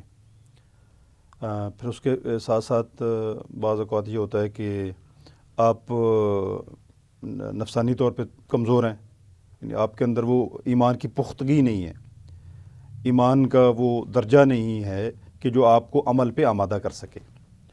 تو ہم ایسے سورسز اختیار کریں، ایسے ذرائع اختیار کریں، ماحول اختیار کریں۔ یہاں پر ایک اور بات جو ہے اللہ تعالیٰ نے قرآن مجید میں ارشاد فرمایا کہ اب یہ نیک اعمال ہمارے اندر کیسے آئیں گے؟ تو اس کے لیے ہمیں کچھ پریکٹس کی بھی ضرورت ہے، اور اس کے ساتھ ساتھ ہمیں کچھ انوائرمنٹ اور ماحول کی بھی ضرورت ہے۔ اللہ تعالیٰ نے اس انوائرمنٹ کے اختیار کرنے کا حکم بھی دیا ہے، اس ماحول میں جایا جائے، ماحول اختیار کرنے کا حکم دیا گیا باقاعدہ۔ اچھا۔ فرمایا کہ اگر تم ان اعمال کی اپنے اندر پریکٹس کرنا چاہتے ہو، اپنی زندگیوں کا حصہ بنانا چاہتے ہو، تو اس کے لیے آپ کو ماحول انوائرمنٹ اختیار کرنا پڑے گا۔ اچھے لوگوں میں بیٹھنا چاہیے، ہاں، برے کیا لوگوں سے فرمایا؟ بچنا چاہیے۔ آمنوا اتقوا اللہ وکونوا مع الصادقین، تقوی اختیار کرو۔ آگے اللہ تعالیٰ نے اس کا طریقہ بتا دیا کہ وہ تقوی تمہارے اندر کیسے آئے گا، گھر بیٹھے بیٹھے نہیں آ جائے گا۔ تم تقوی والوں کی مجلس میں بیٹھو، مجلس میں بیٹھو، ان کی صحبت اختیار کرو۔ جب آپ ان کے ماحول میں جاؤ گے، وہاں سے آپ کے اوپر رنگ چڑھے گا۔ یہاں پہ وہ شعر بھی ہے جس کو عام طور پہ کوٹ کیا جاتا ہے، صحبت صالح ترا صالح کند و صحبت طالح ترا طالح کند۔ اس لیے کہا گیا کہ مسجدوں میں جاؤ، علماء کرام کے پاس جاؤ، بالکل، نیک لوگوں کے پاس جاؤ، ان کی صحبت کا اثر پڑتا ہے، اثر پڑتا ہے۔ وہ ماحول کا اثر پڑتا ہے، وہ پھر فقیر کا رنگ چڑھتا ہے۔ یہاں دیکھیں، میں اس بات کے اندر ایک چیز ایڈ کر دوں کہ اگر اللہ تبارک و تعالیٰ چاہتے تو اپنے بندوں کو ڈائریکٹ ایک کتاب دے دیتے، کتاب نازل کر دے دیتے، سکتے تھے اللہ، ان اللہ لیکن اللہ تعالیٰ نے کتاب کے ساتھ صاحب کتاب بھی دی ہے، صاحب کتاب بھی دی، بتا دیا کہ اس صاحب کتاب کی صحبت سے تمہیں یہ کتاب سمجھ آئے گی۔ اس سے یہ بات ثابت ہوئی کہ صحبت کتنی ضروری ہے، ان لوگوں کی مجلس میں بیٹھنا کتنا ضروری ہے، ان سے تعلق کتنا تعلق کتنا ضروری ہے۔ اسی لیے لوگ اولیاء اللہ کے پاس بیٹھتے تھے، ان کے پاس وقت نکالتے تھے، ان کی باتیں سنتے تھے، کیونکہ بر صغیر پاک و ہند میں خواجہ معین الدین چشتی، حضرت عطا گنج بخش علی حجویری، اتنے بڑے صوفیہ کرام، ان کا اثر ابھی تک لوگوں کے دلوں میں ہے، ابھی تک لوگوں کے دلوں میں اللہ کا رنگ ہے، اللہ کی محبت ہے، اللہ کا عشق ہے، اللہ کا عرفان ہے۔ اور جب ہم بیٹھیں گے ساری رات گانے سنیں گے اور انگلش موویز اور فلمیں دیکھیں گے، اور پھر ہم روزہ رکھ کے یہ کہیں گے کہ ہمیں روزے کے فیوز و برکات مل جائے، یہ ممکن ہے؟ ایک خیال است ما لست جنو، مطلب یہ نہیں ہو سکتا، نہیں ہو سکتا۔ تو سر ایک تو ہوتا ہے باہر کا ماحول، کوئی اندر کا ماحول بھی ہوتا ہے؟ دیکھیں، اندر کا ماحول بھی ہوتا ہے۔ آپ کے اندر ایک نفس بیٹھا ہے، نفس، ٹھیک ہے، آپ کے ساتھ شیطان بھی ہے جو آپ کو ورغلانے کے لیے، قرآن میں اللہ تعالیٰ نے جا بجا آدم اور شیطان کا واقعہ ذکر کیا ہے، اور شاید اتنی کثرت کے ساتھ اور کوئی واقعہ ریپیٹلی نہیں بیان کیا گیا۔ تو شیطان نے مہلت مانگی، اللہ نے تا قیامت اس کو مہلت دے دی، اور اس کو اللہ نے اسی مشن پہ لگایا۔ یہ انسان کا امتحان ہے۔